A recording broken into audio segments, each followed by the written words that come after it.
നിങ്ങൾ എല്ലാവരും തന്നെ ബൈബിളിൽ എന്നേക്കാളും പരിജ്ഞാനമുള്ളവരാണെന്ന് എനിക്കറിയാം. കാരണം ഞാൻ അത്ര ഇതുപോലെയുള്ള സംഘടനകളിൽ ഞങ്ങൾക്കുണ്ടെങ്കിലും ബൈബിളുമായിട്ട് അത്ര ബന്ധം പുലർത്താത്ത ആളുകളാണ് ഞങ്ങളെന്ന് എനിക്ക് തോന്നുന്നുണ്ട്. കത്തോലിക്കയാണ്, ലത്തീൻ കത്തോലിക്കയാണ്. പക്ഷേ മറ്റ് വിഭാഗങ്ങൾ ബൈബിളുമായിട്ട് കുറച്ചും കൂടി ബന്ധമുള്ളതും പഠിക്കുന്നവരുമായിട്ട് എനിക്ക് ഫീൽ ചെയ്തിട്ടുണ്ട്. അപ്പോൾ ഈ ഒരു സംഭവം ഞാൻ പറയുമ്പോൾ എൻ്റെ ഒരു വെർഷനും കൂടിയാണെന്ന് വെച്ചോ. യേശുക്രിസ്തു മാർത്തയുടെയും മരിയയുടെയും വീട്ടിൽ വന്നപ്പോൾ മാർത്ത വേഗം സാധാരണ സ്ത്രീകളെ പോലെ, സാധാരണ സ്ത്രീകൾ എന്ന് പറയുമ്പോൾ നമുക്കൊക്കെ സമൂഹം പറയുന്ന ചില റോളുണ്ട്. വീടെന്ന് പറഞ്ഞാൽ വീട്ടിലെ ജോലികൾ, ഒരു അതിഥി വന്നു കഴിഞ്ഞാൽ എൻ്റെ ഭർത്താവൊന്നും പോയി കാപ്പി ഉണ്ടാക്കാറില്ല, ഞാൻ തന്നെ പോയി കാപ്പിയിട്ട് കൊണ്ടുവരണം. ഇപ്പോഴും അങ്ങനെയാണ്, 2000 വർഷങ്ങൾക്ക് മുമ്പല്ല, ഇപ്പോഴും അങ്ങനെ തന്നെയാണ്. അപ്പോൾ അന്ന് മാർത്ത ജോലി ചെയ്തുകൊണ്ടിരിക്കുമ്പോൾ അടുക്കളയിൽ അതിഥിയെ സൽക്കരിക്കാൻ വേണ്ട കാര്യങ്ങൾ ഒരുക്കുമ്പോൾ ഷീ വാസ് ഇറിറ്റേറ്റഡ്. ഭയങ്കര ദേഷ്യം വന്നു. എന്താണെന്ന് വെച്ചാൽ മേരി പോയി യേശുവിൻ്റെ അടുത്ത് പോയി ഇങ്ങനെ ഇരിക്കുകയാണ്, പറയുന്ന വചനങ്ങൾ കേട്ട്. അപ്പോൾ ആർക്കായാലും ദേഷ്യം വരും അല്ലേ? അടുക്കളയിൽ ഇത്ര പണിയുള്ളപ്പോൾ അവൾ പോയി ഇരിക്കണ കണ്ടില്ലേ? അപ്പോൾ യേശുക്രിസ്തു പറഞ്ഞത് എന്താ? മേരിയാണ് നല്ല അംശം തിരഞ്ഞെടുത്തത്. അങ്ങനെയല്ലേ യേശുക്രിസ്തു പറഞ്ഞത്? അതിൻ്റെ അർത്ഥം എന്താണ്? നമ്മൾ അടുക്കളയിൽ മാത്രം കഴിയാനുള്ളവരല്ല, ഇല്ലേ? That is the meaning. അങ്ങനെ ഞാൻ എടുക്കുകയാണ്. അപ്പം യേശുക്രിസ്തു ഒരു സ്ത്രീപക്ഷവാദിയാണെന്ന് എനിക്ക് പല സന്ദർഭങ്ങളിലും തോന്നിയിട്ടുണ്ട്. അപ്പം നിങ്ങളിൽ പാപമില്ലാത്തവർ കല്ലെറിയട്ടെ എന്നൊക്കെ പറയുമ്പോഴേ അന്നേ തൊട്ട് എത്ര ഉൾക്കാഴ്ചയോട് കൂടിയിട്ടാണ് ഇതിനെപ്പറ്റിയൊക്കെ സംസാരിച്ചിരുന്നത്. സ്ത്രീ മാത്രമായിട്ടൊരു തെറ്റ് ചെയ്യില്ല, അതിൻ്റെ കൂടെ ഒരു പുരുഷനുമുണ്ട്. പക്ഷെ പുരുഷനെ നമ്മൾ പ്രൊട്ടക്റ്റ് ചെയ്യുന്ന ഒരവസ്ഥ, അതെല്ലാം അവിടെ നിൽക്കട്ടെ. നമ്മുടെ ചർച്ച അതല്ല, നമ്മൾ ലീഡർഷിപ്പിനെ കുറിച്ച് ചർച്ച ചെയ്യാൻ പോവാണ്. അപ്പോൾ എനിക്ക് ആദ്യം നിങ്ങളോട് പറയാനുള്ളത്, വിമൻ ആർ ബോൺ ലീഡേഴ്സ്. അതിലാർക്കെങ്കിലും സംശയമുണ്ടോ? നമ്മൾ ലീഡറാകാൻ വേണ്ടി ജനിച്ചവരാണ്. അതിന് ഞാൻ കാരണം പറയാം കേട്ടോ. പുരുഷന്മാർക്ക് ഒരു വിരോധവും തോന്നരുത് കേട്ടോ. നമ്മളൊരിക്കലും പുരുഷന്മാർ ലീഡേഴ്സ് അല്ലാന്നൊന്നും പറഞ്ഞില്ല. Women are bone leaders. അതിൻ്റെ കാരണമുണ്ട്. ശരിക്കും നമ്മൾ ഈ സ്ത്രീകളെക്കുറിച്ച് സംസാരിക്കുമ്പോൾ സ്ത്രീകൾക്ക് എന്തോ കുഴപ്പം പ്രശ്നമുണ്ട്, സ്ത്രീകളുടെ ഉള്ളിലും അതുണ്ട് അല്ലേ? ഞാൻ ഈ കോളേജിൽ പഠിപ്പിക്കുമ്പോഴും എൻ്റെ പ്രായത്തിലുള്ള ടീച്ചേഴ്സൊക്കെ അന്ന് നിരന്തരം ഓർമ്മപ്പെടുത്തും. എന്തെങ്കിലും ഒരു കാര്യം, ഒരു സന്ധ്യയ്ക്ക് യാത്ര ചെയ്യേണ്ടി വന്നാൽ നമ്മുടെ കൂടെ ഏതെങ്കിലും സാറന്മാരുണ്ടോ? ടൂറിന് പോകുമ്പോൾ സാറുണ്ടോ കൂടെ? എന്താ നമുക്ക് മാത്രം കൊണ്ടുപോയാൽ അത് ശരിയാവില്ലല്ലോ. നമ്മളൊക്കെ സ്ത്രീകളല്ലേ എന്ന് നിരന്തരം ഓർമ്മിപ്പിക്കുന്ന സ്ത്രീകൾ നമ്മുടെ ചുറ്റുമുണ്ട്. എന്നോടൊരു പ്രൊഫസർ പറയാ, വേറൊരു സാറിനെ കുറിച്ച് കമൻറ്റ് പറയാ, ലേഡി പ്രൊഫസർ, അങ്ങോരുടെ കാര്യം പറഞ്ഞാൽ വല്ലാത്ത കഷ്ടമാണ്, പെണ്ണുങ്ങളെക്കാൾ കഷ്ടമാണെന്ന് പറയുമ്പോൾ നമ്മൾ തന്നെ അറിയാതെ നമ്മുടെ മനസ്സിൽ ഇങ്ങനൊരു ചിന്ത വരുന്നുണ്ടെങ്കിൽ എങ്ങനെ നമുക്ക് പറയാൻ പറ്റുമോ അല്ലേ? Women are bone leaders. പക്ഷെ നമ്മൾ ജനിച്ചത്, നമ്മുടെ ബയോളജിക്കൽ സ്ട്രക്ചർ എങ്ങനെയാണെന്ന് നോക്കാം. പ്രകൃതി സ്ത്രീയും പുരുഷനുമായിട്ട് നമ്മളെ സൃഷ്ടിച്ചിട്ടുണ്ടെങ്കിൽ പ്രകൃതിയുടെ ലക്ഷ്യം ഒന്നേ ഉള്ളൂ, വംശവർദ്ധനവ് അല്ലേ? ഇവിടെ മനുഷ്യവംശം നിലനിൽക്കണം. അങ്ങനെ ഒരു ഉദ്ദേശത്തോടു കൂടി മാൻ ആൻഡ് വുമൺ. അപ്പോൾ അവിടെ സെക്ഷൽ ഡിഫറൻസ് ഉണ്ട്. അതാണ് പ്രകൃതി തീരുമാനിച്ചത്. ഇതൊരിക്കലും സ്ത്രീക്ക് പ്രതികൂലമല്ല, വളരെ അനുകൂലമാണ്. എസ്പെഷ്യലി ലീഡർഷിപ്പിന് വളരെ അനുകൂലമാണ്. നമുക്കറിയാം ബയോളജിക്കലി ഒരു ജീവൻ ഉണ്ടാകുന്നത് സ്ത്രീയുടെ അണ്ഡം പുരുഷ ബീജവുമായിട്ട് ചേരുമ്പോൾ ഒരു ജീവൻ ഉണ്ടാകുന്നു. അപ്പോൾ സ്ത്രീയുടെ അണ്ഡത്തിൽ എക്സ് ക്രോമസോം മാത്രമേ ഉള്ളൂ. പുരുഷ ബീജങ്ങൾ എക്സ് ക്രോമസോം ഉള്ളതുകൊണ്ട് വൈ ക്രോമസോം ഉള്ളതുകൊണ്ട്. അപ്പോൾ സ്ത്രീയുടെ അണ്ഡത്തിലുള്ള എക്സ് ക്രോമസോമുള്ള പുരുഷ ബീജവുമായിട്ടാണ് ചേരുന്നതെങ്കിൽ ആരാ ഉണ്ടാവുക? നിങ്ങൾ ഉറങ്ങാതിരിക്കാൻ വേണ്ടി ഞാനിങ്ങനെ പല പണികളും ചെയ്യും. ആരാ ഉണ്ടാവുക? ആരെങ്കിലും ഉറങ്ങണുണ്ടോ? ആരാ ഉണ്ടാവുക? പെൺകുഞ്ഞുണ്ടാവും. ഇനി സ്ത്രീയുടെ അണ്ഡത്തിലുള്ള എക്സ് ക്രോമസോം വൈ ക്രോമസോമുള്ള പുരുഷ ബീജവുമായിട്ടാണ് ചേരുന്നതെങ്കിൽ ആരാ ഉണ്ടാവുക? ആൺകുഞ്ഞുണ്ടാവും. അപ്പം തന്നെ ഒരു വിവരം മനസ്സിലായില്ലേ? ഈ ജീവന്റെ ആധാരം എന്ന് പറയുന്നത് എക്സ് ക്രോമസോമാണ്. വൈ ക്രോമസോം പുരുഷന്റെ മെയിൽനെസ്, അത് മസിൽ പവർ, അതിലൊക്കെ അവർ എന്തായാലും അത് നമ്മൾ അംഗീകരിച്ച് കൊടുത്തേ മതിയാവും. വൈ ക്രോമസോമിൻ്റെ സാന്നിധ്യം മെയിൽനെസ്സിന് വേണ്ട കുറേ കാര്യങ്ങൾ പുരുഷന് കൊടുക്കുന്നുണ്ട്. പക്ഷേ ജീവന്റെ പ്രധാനപ്പെട്ട ജനിതക നിർദ്ദേശങ്ങൾ അടങ്ങുന്ന ക്രോമസോം എന്ന് പറയുന്നത് എക്സ് ആണ്. അത് രണ്ടു കൂട്ടർക്കും ഉണ്ട്. എക്സ് ഇല്ലെങ്കിൽ സർവൈവൽ ഇല്ല. And we are blessed with 2X chromosomes. ഒരെണ്ണം കുറച്ച് ഡിഫക്റ്റീവ് ആണെങ്കിലും കുഴപ്പമില്ല, വേറെ ഒരെണ്ണവും കൂടി നമ്മുടെ അടുത്തുണ്ട്. അതുകൊണ്ട് സ്ത്രീകളുടെ അഡ്വാൻറ്റേജ് എന്താണ്? നമ്മളിപ്പോഴും ചുറ്റും കാണുമ്പോൾ it is A mail dominated world. ഉറപ്പല്ലേ? നമ്മൾ ലീഡർമാരാകണമെങ്കിൽ സ്ത്രീകൾക്ക് മാത്രമായിട്ടുള്ള എന്തെങ്കിലും സംവിധാനം വേണം, ശരിയല്ലേ? അല്ലാത്ത സംവിധാനങ്ങളിലേക്ക് അങ്ങോട്ട് ചെന്നാൽ മതി. പാർലമെന്റ് എത്ര ശതമാനം സ്ത്രീകളുണ്ടെന്ന വിചാരം? അസംബ്ലിയിൽ അവസാനം പഞ്ചായത്ത് വരെ ആയപ്പോൾ അപകടം മണത്തറിഞ്ഞു. കാരണം ഈ പോക്ക് പോയാൽ സ്ത്രീകളൊക്കെ കയറി വരും. അതുകൊണ്ട് സംവരണം അവിടെ വെച്ച് നിർത്തി. നേരത്തെ അങ്ങനെയല്ലായിരുന്നു വിഭാവന ചെയ്തത്. ആദ്യം ലോക്കൽ ബോഡീസ്, അത് കഴിഞ്ഞ് പാർലമെന്റ്, അത് കഴിഞ്ഞ് അസംബ്ലി. ഇപ്പം ആരും മിണ്ടണില്ലല്ലോ. അതിൻ്റെ കാരണം എന്താ? ലീഡർഷിപ്പിലേക്ക് സ്ത്രീകൾ വരാൻ തുടങ്ങിയപ്പോൾ വിവരം അറിയാൻ തുടങ്ങി. ഈ പോക്ക് പോയാൽ ഇത് നമുക്ക് ഭീഷണിയാണെന്ന് വേണ്ടപ്പെട്ടവർ തിരിച്ചറിഞ്ഞിട്ടുണ്ട്. അതിനൊരു കാരണമുണ്ട്. ഈ എക്സ് ക്രോമസോം, നമ്മൾ ഈ 2X ക്രോമസോമിൻ്റെ സാന്നിധ്യം സ്ത്രീകൾക്ക് നൽകുന്ന ചില പ്രത്യേകതകളുണ്ട്. പുരുഷൻ മെയിൽ ഡോമിനേറ്റഡ് വേൾഡിൽ, ഇപ്പോഴും മെയിൽ ഡോമിനേറ്റഡ് വേൾഡ് എന്ന് പറയാൻ കാരണം പുരുഷൻ്റെ മസിൽ പവർ തന്നെയാണ്. ആ മസിൽ പവറിന് പണ്ടുള്ള കാലത്ത് പ്രാധാന്യം വന്നത് ഈ നമ്മൾ പുറത്തു പോയി ജോലിയെടുക്കാനൊക്കെ തുടങ്ങിയപ്പോൾ പിന്നെ നമുക്ക് പണം എന്നുള്ളൊരു കോൺസെപ്റ്റ് വന്നു. പിന്നെ പുറമേ പോയി ജോലി ചെയ്യാൻ തുടങ്ങി, യന്ത്രങ്ങൾ കടന്നു വരാൻ തുടങ്ങി. യന്ത്രങ്ങൾക്കൊക്കെ ഒരുപാട് മസിൽ പവർ വേണ്ടി വന്നു. അപ്പം നാച്ചുറലി അതൊരു പുരുഷൻ ഡോമിനേറ്റഡ് വേൾഡായി. പണത്തിൻ്റെ ഒരു ആധിപത്യം അവർക്ക് കിട്ടാൻ തുടങ്ങി. ഇന്നത്തെ അവസ്ഥയും വലിയ വ്യത്യാസം എന്നുള്ളതല്ല കേട്ടോ. ലോകത്ത് 3 തരം ജോലികളുണ്ട്. ഒന്ന് റീപ്രൊഡക്റ്റീവ് വർക്ക്, പ്രസവം, കുഞ്ഞുങ്ങളെ വളർത്തൽ, വീട്ടിലെ ജോലികൾ, ഇങ്ങനെ ഇതിനെയാണ് സാധാരണ റീപ്രൊഡക്റ്റീവ് വർക്ക് എന്ന് പറയുന്നത്. പ്രൊഡക്റ്റീവ് വർക്ക് ഉണ്ട്. പ്രൊഡക്റ്റീവ് വർക്ക് എന്ന് പറഞ്ഞാൽ റെമ്യൂണറേഷൻ ഉള്ള, പുറത്തു പോയി സാലറി കിട്ടുന്ന ജോലികളില്ലേ, അതാണ് പ്രൊഡക്റ്റീവ് വർക്ക്. ഇത് രണ്ടും അല്ലാത്ത കുറേ പണികളുണ്ട്. ചിലപ്പോൾ ഈ പണികളൊക്കെ അതിനകത്ത് പെടും. കമ്മ്യൂണിറ്റി വർക്ക് എന്ന് പറയും. ഈ 3 ജോലികളിൽ സ്റ്റാറ്റിസ്റ്റിക്സ് അനുസരിച്ച് 70% ജോലി ചെയ്യണത് ആരാണെന്ന് അറിയാമോ? സ്ത്രീകളാണ്. എന്നിട്ട് ഏറ്റവും വലിയ പ്രശ്നം, ലോകത്തെ മൊത്തം ഇൻകം അതിൻ്റെ ഒരു 10% ഇൻകം മാത്രമേ സ്ത്രീകൾ സമ്പാദിക്കുന്നുള്ളൂ. കാരണം നമ്മൾ ചെയ്യുന്ന ജോലികളിൽ ഭൂരിഭാഗവും 10 പൈസ വരുമാനമില്ലാത്തതാണ്. ഞാൻ വിചാരിക്കാറുണ്ട്, വീട്ടിലെ ജോലികൾക്ക് വരുമാനം കിട്ടുമായിരുന്നെങ്കിൽ എന്തായിരുന്നു അതിന് സ്ഥിതി, അല്ലേ? പാത്രം കഴുകണതിനും ബാക്കി പരിപാടികൾക്കൊക്കെ ഒരു പണം ഇത്ര ചെയ്താൽ ഇത്ര കിട്ടുമെന്ന് പറഞ്ഞാൽ നമുക്ക് അവസരം കിട്ടില്ല അതിനൊന്നും. അപ്പം അങ്ങനെ ഈ ലോകത്ത് നിൽക്കുന്ന ഏറ്റവും വലിയ ഒരു അനീതി എന്ന് വേണമെങ്കിൽ പറയാം.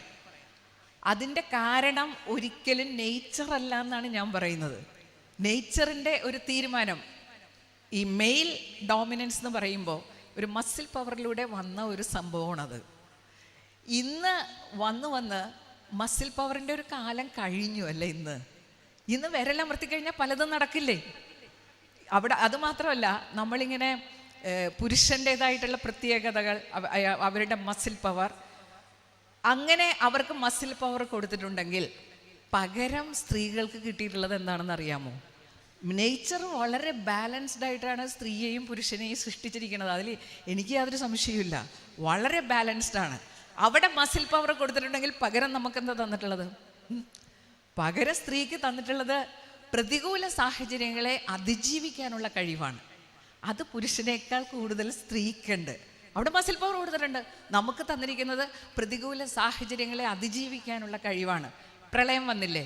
പ്രളയം വന്നപ്പോൾ ആരോ ഫേസ്ബുക്കിൽ ഒരു പോസ്റ്റ് ഇട്ടിരുന്നു. ഞാനത് വായിച്ചപ്പോൾ അവരെഴുതിയിരിക്കുക, ഒരു സ്ത്രീയാണ് ഇട്ടിരിക്കുന്നത് എന്ന് പറയാം. നമ്മൾ സ്ത്രീകളൊക്കെ ആയിട്ട് നമ്മൾ വലിയ എംപവർമെൻറ്റ് അല്ലെങ്കിൽ ഈക്വാളിറ്റി എന്നൊക്കെ പറഞ്ഞിട്ട് എന്താ കാര്യം? പ്രളയം വന്നപ്പോൾ ആരാ നമ്മളെ രക്ഷിച്ചത്? പ്രളയം വന്നപ്പോൾ ആണുങ്ങൾ വേണ്ടി വന്നില്ലേ നമ്മളെ രക്ഷിക്കാൻ? അത് ശരിയാണ്, മസിൽ പവർ വേണ്ടെടുത്ത് അവർ വേണ്ടേ? പക്ഷേ പ്രളയത്തിന് ശേഷമുള്ളൊരു ജീവിതമുണ്ട്, അതാണ് അതിജീവനം. അപ്പം ഞാൻ ഓർക്കുന്നുണ്ട്, അന്ന് പത്രത്തിലൊക്കെ വായിച്ചതാ, തിരിച്ച് പ്രളയത്തിനൊക്കെ നമ്മൾ അവിടെ ഇവിടെയൊക്കെ താമസിച്ച് തിരിച്ച് വീട്ടിലെത്തിയപ്പോൾ വീട് ഇങ്ങനെ കിടക്കണ കാഴ്ച കണ്ട് കുറേ പുരുഷന്മാർ അവിടെ തന്നെ കുഴഞ്ഞുകൊണ്ട് മരിച്ചു. സ്ത്രീകൾക്ക് പലർക്കും ഇങ്ങനെ സംഭവിക്കാറില്ല. നമ്മളിങ്ങനെ സ്റ്റാറ്റിസ്റ്റിക്സ് എടുത്ത് നോക്കിക്കഴിഞ്ഞാൽ നമുക്ക് മനസ്സിലാവും. ഈ പെൺകുഞ്ഞുങ്ങളുടെ മരണനിരക്കും ആൺകുഞ്ഞുങ്ങളുടെ മരണനിരക്കും എടുത്ത് നോക്കിക്കഴിഞ്ഞാൽ പെൺകുഞ്ഞുങ്ങളുടെ മരണനിരക്ക് ആൺകുഞ്ഞുങ്ങളുടെ മരണനിരക്കിനേക്കാൾ കുറവാണ്. ഞാൻ പറയുന്നത് സ്റ്റാറ്റിസ്റ്റിക്സ് ആണ് കേട്ടോ, ഞാൻ വെറുതെ ഉണ്ടാക്കി പറയുന്നതല്ല. അപ്പോൾ അതിൻ്റെ കാരണമായിട്ട് പറയുന്നത്, നമ്മൾ ഈ അമ്മയുടെ ഗർഭപാത്രത്തിനുള്ളിൽ വളരെ സുഖമായിട്ട് കഴിഞ്ഞിട്ട് പെട്ടെന്നൊരു നിമിഷം കൂടെ പുറത്തേക്ക് വരില്ലേ, ഒരുപാട് പ്രശ്നങ്ങൾ അല്ലേ, ഈ ഒരു നാശം പിടിച്ച ലോകത്തിലേക്ക് വരുന്ന പോലെയൊക്കെ തോന്നും, ഒരുപാട് പ്രതിസന്ധികൾ. അപ്പോൾ ഇതിനെ അങ്ങനെയുള്ളൊരു ഡിസ്കംഫർട്ട്, എൻവയൺമെൻ്റൽ ചേഞ്ചൊക്കെ കൂടുതൽ സഹിക്കാൻ, തരണം ചെയ്യാൻ സാധ്യത സ്ത്രീകൾക്കാണ്. അത് വേറൊന്നും കൊണ്ടല്ല, നേച്ചർ നമുക്ക് വളരെ പ്രധാനപ്പെട്ടൊരു ധർമ്മം തന്നിട്ടുണ്ട് അല്ലേ. എന്താ അത്? ഗർഭധാരണം, പ്രസവം, ഇതൊക്കെ വളരെ സങ്കീർണമായിട്ടുള്ളൊരു പ്രക്രിയയാണ്. അതിനൊരുപാട് മനക്കരുത്ത് വേണം. ഇത് നിസ്സാര പണിയൊന്നുമല്ല അല്ലേ. ഒരു കുഞ്ഞിനെ ഗർഭം ധരിക്കുക, പ്രസവിക്കുക എന്നൊക്കെ പറഞ്ഞു കഴിഞ്ഞാൽ അത് ഒരു അതിജീവനമാണ് ശരിക്കും. ആ അതിജീവനത്തിലൂടെ കടന്നു പോകാൻ തക്കവണ്ണമുള്ള മനോധൈര്യം നമുക്ക് പ്രകൃതി തന്നിട്ടുണ്ട്. ഇനി അതുമല്ല, ഒരു പ്രായം കഴിഞ്ഞു കഴിഞ്ഞാൽ പല രോഗങ്ങളുടെ സ്റ്റാറ്റിസ്റ്റിക്സ് എടുത്തു കഴിഞ്ഞാൽ അതിലും പുരുഷന്മാർ ഒരുപടി മുമ്പിലാണ് കേട്ടോ. പ്രഷറായാലും ഡയബറ്റീസ് ആയാലും ഞാനത് ഇങ്ങനെ സ്റ്റാറ്റിസ്റ്റിക്സ് നോക്കുമ്പോൾ അത് വളരെ സത്യമാണെന്ന് തോന്നാറുണ്ട്. പിന്നെ എൻ്റെ വീട്ടിൽ തന്നെ എനിക്ക് അനുഭവമുണ്ട്. പിന്നെ വേറൊന്നുണ്ട്, ഈ പുരുഷനെയും സ്ത്രീയെയും നമ്മൾ കമ്പയർ ചെയ്യുമ്പോൾ ഇതിപ്പോൾ ഒന്ന് രണ്ട് കാര്യങ്ങൾ പറഞ്ഞതേ ഉള്ളൂ, പല കാര്യങ്ങളിലും ഇങ്ങനെ ഒരു വ്യത്യാസം കാണാറുണ്ട്. അതിജീവനത്തിൻ്റെ കാര്യത്തിൽ ഏത് പ്രതികൂല സാഹചര്യങ്ങളും അതിജീവിക്കാൻ സ്ത്രീകളുടെ കഴിവ്.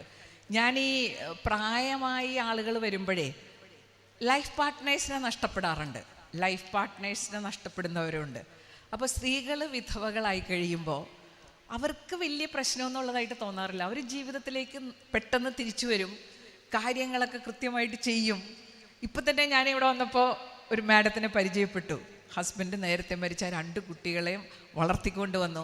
എനിക്കറിയാവുന്ന എൻ്റെ പുരുഷ സുഹൃത്തുക്കളുണ്ട്, ഭാര്യ മരിച്ചു പോയവരുണ്ട്. ഉടനെ തന്നെ കല്യാണം കഴിക്കണം, വീട്ടിലെ കാര്യമൊന്നും നടക്കണില്ല, മക്കളെ നോക്കാൻ പറ്റണില്ല. ഒന്ന് ആലോചിച്ച് നോക്കിയല്ലേ, സ്ത്രീകൾ ഇത് പുഷ്പം പോലെ കൈകാര്യം ചെയ്യുമ്പോൾ ഇങ്ങനെ പല കാര്യങ്ങളും കൈകാര്യം ചെയ്യാൻ പറ്റണില്ല. അപ്പം അവിടെ ഒരു കാര്യം, ലീഡർഷിപ്പ് എന്ന് പറഞ്ഞാൽ എന്താ? ലീഡർഷിപ്പിൽ മസിൽ പവർ അല്ല, അത് പണ്ടായിരുന്നു. പണ്ട് അങ്ങനെ മസിൽ പവർ കൊണ്ട് രാജ്യങ്ങൾ മുഴുവൻ കീഴടക്കിയവരൊക്കെ കണ്ടിട്ടുണ്ട്. ഇപ്പം അങ്ങനെയല്ല. ലീഡർഷിപ്പ് എന്ന് പറഞ്ഞാൽ ഇന്നത്തെ ലീഡർഷിപ്പിൽ വേണ്ട കാര്യങ്ങൾ എന്തൊക്കെയാണ്, അതാണ് നമ്മൾ വീട്ടിൽ ചെയ്തുകൊണ്ടിരിക്കുന്നത്. ഇപ്പോൾ കമ്മ്യൂണിക്കേറ്റ് ചെയ്യുക, കോർഡിനേറ്റ് ചെയ്യുക, കാര്യങ്ങൾ മാനേജ് ചെയ്യുക, ഇതൊക്കെയാണ് ലീഡർഷിപ്പിൽ വേണ്ടത്. ഇൻഫ്ലുവൻസ് ചെയ്യുക. പല വീട്ടിലും അച്ഛനേക്കാൾ മക്കളുടെ മേൽ ഇൻഫ്ലുവൻസ് ഉള്ളത് ആർക്കാ? അമ്മമാർക്കാണ്. അച്ഛന് കൂടുതൽ ഇൻഫ്ലുവൻസ് ഉള്ള വീടുകൾ ഉണ്ടാവാം, എണ്ണം കുറവാണ്. അമ്മമാർക്ക് ഭയങ്കര ഇൻഫ്ലുവൻസ് ആണ് മക്കളുടെ മേൽ. അമ്മ പറഞ്ഞാൽ, എന്നോട് ഒരാൾ ഒരു അല്പസ്വല്പം വെള്ളം ഒടിക്കണ ഒരു പാർട്ടി പറയാം, അമ്മ എൻ്റെ കൂടെ വന്ന് താമസിച്ചിരുന്നെങ്കിൽ ഞാൻ വെള്ളം ഒടിക്കൂലായിരുന്നു. അത്ര ഒരു സ്ത്രീകൾ മറ്റുള്ളവരെ ഇൻഫ്ലുവൻസ് ചെയ്യുന്നതിൽ leadership is the process of influencing people. അപ്പം ഞാൻ പറയുന്നത്, ഇൻ ദ പ്രസൻറ്റ് സിനാറിയോ ലീഡർഷിപ്പിൻ്റെ ഇതിനൊക്കെ മാറ്റം വന്നു. കാരണം ഈ മസിൽ പവറിൻ്റെ ഒരു കാലം കഴിഞ്ഞു പോയി എന്ന് എല്ലാവരും തിരിച്ചറിയണം. അപ്പോൾ ആ ഒരു കോൺഫിഡൻസ് ആണ് നമുക്ക് വേണ്ടത്. നമ്മൾ ഈ ഡിജിറ്റൽ വേൾഡിലേക്ക് കടന്നിരിക്കുകയാണല്ലേ. This is a digital world. വിരലാണ് ഇവിടെ, വിരലൊക്കെ നമുക്ക് എല്ലാവർക്കും ഒരുപോലെയാണ്. പിന്നെ ഇന്നത്തെ ലോകത്ത് വേണ്ട മറ്റൊന്നെന്താണെന്നോ? Multi tasking. ഇന്ന് എല്ലായിടത്തും അതാണ്. ഒരേ സമയത്ത് പല കാര്യങ്ങൾ ചെയ്യാനുള്ള കഴിവുള്ള ആളുകളാണ് ഇന്നത്തെ ലോകത്തിലെ സക്സസ് ആയിട്ടുള്ള ആളുകൾ. ഇത് രണ്ടും അല്ലേ, മൾട്ടി ടാസ്കിങ്ങിൻ്റെ കാര്യത്തിൽ നമ്മൾ ഭയങ്കര സംഭവങ്ങളല്ലേ സ്ത്രീകൾ. ഞാൻ ഓർക്കുന്നുണ്ട്, ഞാൻ ലീഡർഷിപ്പിലേക്ക് തിരിച്ചു വരാം കേട്ടോ. ആ ലീഡർഷിപ്പിനെ കുറിച്ച് പറയാം. ഞാൻ പെട്ടെന്ന് ഒരു കാര്യം ഓർത്തതാ. എൻ്റെ മോള് 2ാം ക്ലാസ്സിലോ മറ്റോ പഠിച്ചുകൊണ്ടിരുന്നപ്പോൾ അവളൊരു പാഠം ഇങ്ങനെ ഉറക്ക വായിക്കും. അമ്മയെ മഹത്വൽക്കരിക്കുന്ന ഒരു പാഠമാണ് കേട്ടോ. ആ പാഠത്തിൽ അമ്മയെക്കുറിച്ചുള്ളൊരു വർണ്ണനയാണ്. ഒരു കൊച്ചുകുട്ടി അമ്മയെ ഇങ്ങനെ നോക്കിക്കാണുകയാണ്. അമ്മ അതിരാവിലെ എഴുന്നേൽക്കുന്നു, അമ്മ അത് ചെയ്യുന്നു, മറ്റേത് ചെയ്യുന്നു, ഓടി നടക്കുന്നു, പശുവിനെ കറക്കുന്നു, കാപ്പി ഉണ്ടാക്കുന്നു, ഇതെല്ലാം കഴിഞ്ഞിട്ട് എന്നെ ഭക്ഷണം കഴിപ്പിക്കുന്നു. അച്ഛനെക്കുറിച്ചൊരു വാചകം മാത്രമേ ഉള്ളൂ, അച്ഛൻ ചാരുകസേരയിൽ കിടന്ന് പത്രം വായിക്കുന്നു. ഇത്രയേ അമ്മ ചെയ്യുമ്പോൾ. അപ്പോൾ ഒന്ന് ആലോചിക്കേ, ഈ മൾട്ടി ടാസ്കിങ്, ഇതാണ് ഇന്നത്തെ ലോകത്ത്. ലീഡർഷിപ്പ് ഡയമെൻഷൻ മാറിപ്പോയി. ഒരേ സമയത്ത് പല കാര്യങ്ങൾ ചെയ്യാൻ നമുക്ക് പറ്റണം. പിന്നെ ലീഡർ എന്നുള്ള വാക്കില്ലേ, LEADER. നമ്മൾ മാനേജ്മെൻറ്റ് പുസ്തകം നോക്കിക്കഴിഞ്ഞാൽ traditional leadership versus modern leadership. Traditional ലീഡർഷിപ്പിൽ ഒരാളിങ്ങനെ സംസാരിക്കും, നമ്മളെല്ലാവരും കേട്ടുകൊണ്ടിരിക്കും. ഇന്നത് മാറി. ഇന്നത്തെ ലീഡർ എന്നുള്ള വാക്കിൻ്റെ എക്സ്പാൻഷൻ മോഡേൺ വേൾഡിൽ എല്ലെന്ന് പറഞ്ഞാൽ ലിസൺ. ആർക്കാണ് കൂടുതൽ നന്നായിട്ട് ശ്രദ്ധിക്കാൻ പറ്റുക? അത് ചിലപ്പോൾ പുരുഷനാണെന്ന് നിങ്ങൾ പറയുമല്ലേ, പക്ഷേ ലിസൺ. അപ്പം നമ്മളിപ്പോൾ പൊതുവേ നമ്മുടെ ചുറ്റുപാടിൽ ആണുങ്ങളാണ് സംസാരിക്കുന്നത്. പല കാര്യങ്ങളും വീടുകളിൽ പ്രധാനപ്പെട്ട കാര്യങ്ങൾ വരുമ്പോൾ നമ്മളിങ്ങനെ ശ്രദ്ധിക്കും അല്ലേ. ഇന്നത്തെ ലീഡർഷിപ്പിൽ വേണ്ടത് ഇതാണ്, ലിസൺ. അടുത്ത ഒരു ഇ ഇല്ലേ ലീഡറിലെ, അടുത്ത അക്ഷരം ഇ, എമ്പതി. എമ്പതി എന്ന് പറഞ്ഞാൽ മറ്റേ ആളുടെ സ്ഥാനത്ത് നിന്നുകൊണ്ട് കാര്യങ്ങൾ നോക്കിക്കാണാനുള്ള കഴിവ്. അപ്പുറത്ത് നിൽക്കുന്ന ആളുടെ സ്ഥാനത്ത് ഞാനായിരുന്നെങ്കിൽ ഞാൻ എങ്ങനെയായിരുന്നേനെ. അപ്പം തന്നെ നമ്മുടെ സ്റ്റൈലിൽ ഒരുപാട് വ്യത്യാസം വരും. നമ്മളത് ചിന്തിക്കാറേ ഇല്ലല്ലോ. ഞാൻ മഹാരാജാസ് കോളേജിലെ പ്രിൻസിപ്പലായിരുന്നു പറഞ്ഞപ്പോൾ ഫിലിപ്പ് തരകൻ അച്ഛൻ പറഞ്ഞു, അങ്ങനെയാണെങ്കിൽ ഭയങ്കരമായിരിക്കുമല്ലോ മഹാരാജാസ് കോളേജിലെ പ്രിൻസിപ്പലായി. എനിക്ക് പക്ഷേ ഭയങ്കര എൻജോയബിൾ ഡേയ്സ് ആയിരുന്നു. അതിൻ്റെ കാരണം എനിക്ക് എമ്പതി ഉണ്ടായിരുന്നു. എമ്പതി എന്ന് പറഞ്ഞു കഴിഞ്ഞാൽ ചിലപ്പോൾ കുട്ടികളൊക്കെ വാതിലൊക്കെ തല്ലിപ്പൊളിച്ച് റൂമിലേക്ക് കയറി വരും. ചിലപ്പോൾ നമ്മളോട് ചോദിക്കും, മാഡം ഇവിടെ കുത്തിയിരുന്നാൽ മതിയോ, ഇവിടെ എന്താ നടക്കണേന്ന് വല്ല വിവരമുണ്ടോ? അപ്പോൾ എമ്പതിയുള്ള ഞാൻ എന്തു ചെയ്യും? ഞാൻ ഈ സ്ഥാനത്തായിരുന്നെങ്കിൽ എന്ത് ചെയ്താനേ, ഞാനൊരു കുട്ടിയായിരുന്നെങ്കിൽ. ഇപ്പം ഞാൻ വിദ്യാഭ്യാസമൊക്കെ നേടി പക്വതയായി ഇത്രയും പ്രായമായി ഞാൻ എങ്ങനെ ഇരിക്കുമ്പോൾ അപ്പുറത്തുള്ളവരങ്ങനെയല്ല. അവർ ടീനേജാണ്. അവർക്ക് എന്തോ കുഴപ്പം സംഭവിച്ചിട്ടുണ്ട്. എനിക്കത് സംഭവിച്ചിട്ടുമില്ല. ഞാൻ നല്ല മുറിയിൽ സുഖമായിട്ടിരിക്കുകയാണ്. അപ്പം നമുക്കൊരു പരിപാടിയില്ലേ, അപ്പുറത്തുള്ള ആൾ ദേഷ്യപ്പെട്ടു വന്നാൽ നമ്മളും കൂടി ദേഷ്യപ്പെടുക. പക്ഷെ എമ്പതിയുള്ള ആൾക്ക് അങ്ങനെ വരില്ല. അയാൾ അപ്പുറത്തുള്ള ആളെക്കുറിച്ച് ചിന്തിക്കും. അപ്പം ഞാൻ അങ്ങനെ ചിന്തിച്ചുകൊണ്ട് ഞാൻ അവരോട് പറഞ്ഞു, നിങ്ങളവിടെ ഇരിക്കൂ, നമുക്ക് ഇരുന്ന് സംസാരിക്കാം. അപ്പം നേതാവ് എന്നോട് പറഞ്ഞു, അങ്ങനെ ഞങ്ങൾ ഇരുത്താനൊന്നും നോക്കണ്ട, നിങ്ങളവിടെ ഇരിക്ക്. ഇങ്ങനെ പറയണമെങ്കിൽ എമ്പതി വേണം. അല്ലാതെ ഞാനിവിടുത്തെ പ്രിൻസിപ്പലാണ്, ഈ പ്രിൻസിപ്പലിനോട് ഇങ്ങനെ സംസാരിക്കാവോ, ഇങ്ങനെയൊക്കെ ചിന്തിച്ചു കഴിഞ്ഞാൽ ഞാൻ എന്നെപ്പറ്റി ചിന്തിച്ചാൽ പോയി. ഞാൻ അപ്പുറത്തുള്ള ആളെക്കുറിച്ച് ചിന്തിച്ച് കഴിയുമ്പോൾ അവരിരുന്നു. എന്താ പ്രശ്നമെന്ന് ചോദിച്ചപ്പോൾ അവർക്കൊരു തിരിച്ചറിവായി. ഇരുന്ന് കഴിഞ്ഞപ്പോഴേ ഈ ആളുകളെ ചീത്ത പറയണമെങ്കിൽ എഴുന്നേറ്റ് നിൽക്കണം, കൈ ചൂണ്ടണം. ഇരുന്ന് കഴിഞ്ഞപ്പോൾ എല്ലാം പോയി. അപ്പോൾ എന്താ പ്രശ്നമെന്ന് പിന്നെ പറയാൻ പറ്റണില്ല. അപ്പോൾ അവിടെ ഒരു എമ്പതി എന്ന് പറഞ്ഞൊരു അല്ലേ, ഒരു മാനസികാവസ്ഥ. അപ്പോൾ ലിസൺ, ഇ എന്ന് പറഞ്ഞാൽ എമ്പതി, ഡി എന്ന് പറഞ്ഞാൽ ഡ്രൈവ്, എ പറഞ്ഞില്ല, അക്കംപ്ലിഷ്. നിങ്ങൾ വലിയ പുള്ളികളാണ് കേട്ടോ, ഒന്നും വിടൂലല്ലോ. അക്കംപ്ലിഷ് എന്ന് പറഞ്ഞാൽ എല്ലാം നേടുക എന്നുള്ളത്. നമ്മൾ വീട്ടിലെങ്ങനെയല്ലേ, വീട്ടിൽ എന്തെങ്കിലും ആവശ്യമുണ്ടെങ്കിൽ നമ്മളല്ലേ അത് നടത്തിയെടുക്കാൻ മുന്നിട്ടിറങ്ങുന്നത്. അക്കംപ്ലിഷ്. ഡി എന്ന് പറഞ്ഞാൽ ഡ്രൈവ്, അതിയായിട്ടുള്ള ആഗ്രഹം. അക്കംപ്ലിഷ് ചെയ്യണമെങ്കിൽ അതിൻ്റെ പിന്നിൽ വേണ്ടത് അത് നേടണമെന്നുള്ള ആഗ്രഹമാണ്, ഡ്രൈവ്. അടുത്ത അക്ഷരം ഏതാ? ഇ അല്ലേ. എൻകറേജ്, മോട്ടിവേറ്റ് ആളുകളെ. പിന്നെ അവസാനം ഒരു 6 ഉണ്ടല്ലേ, റെക്കഗ്നൈസ്, അംഗീകരിക്കുക എന്നുള്ളത്.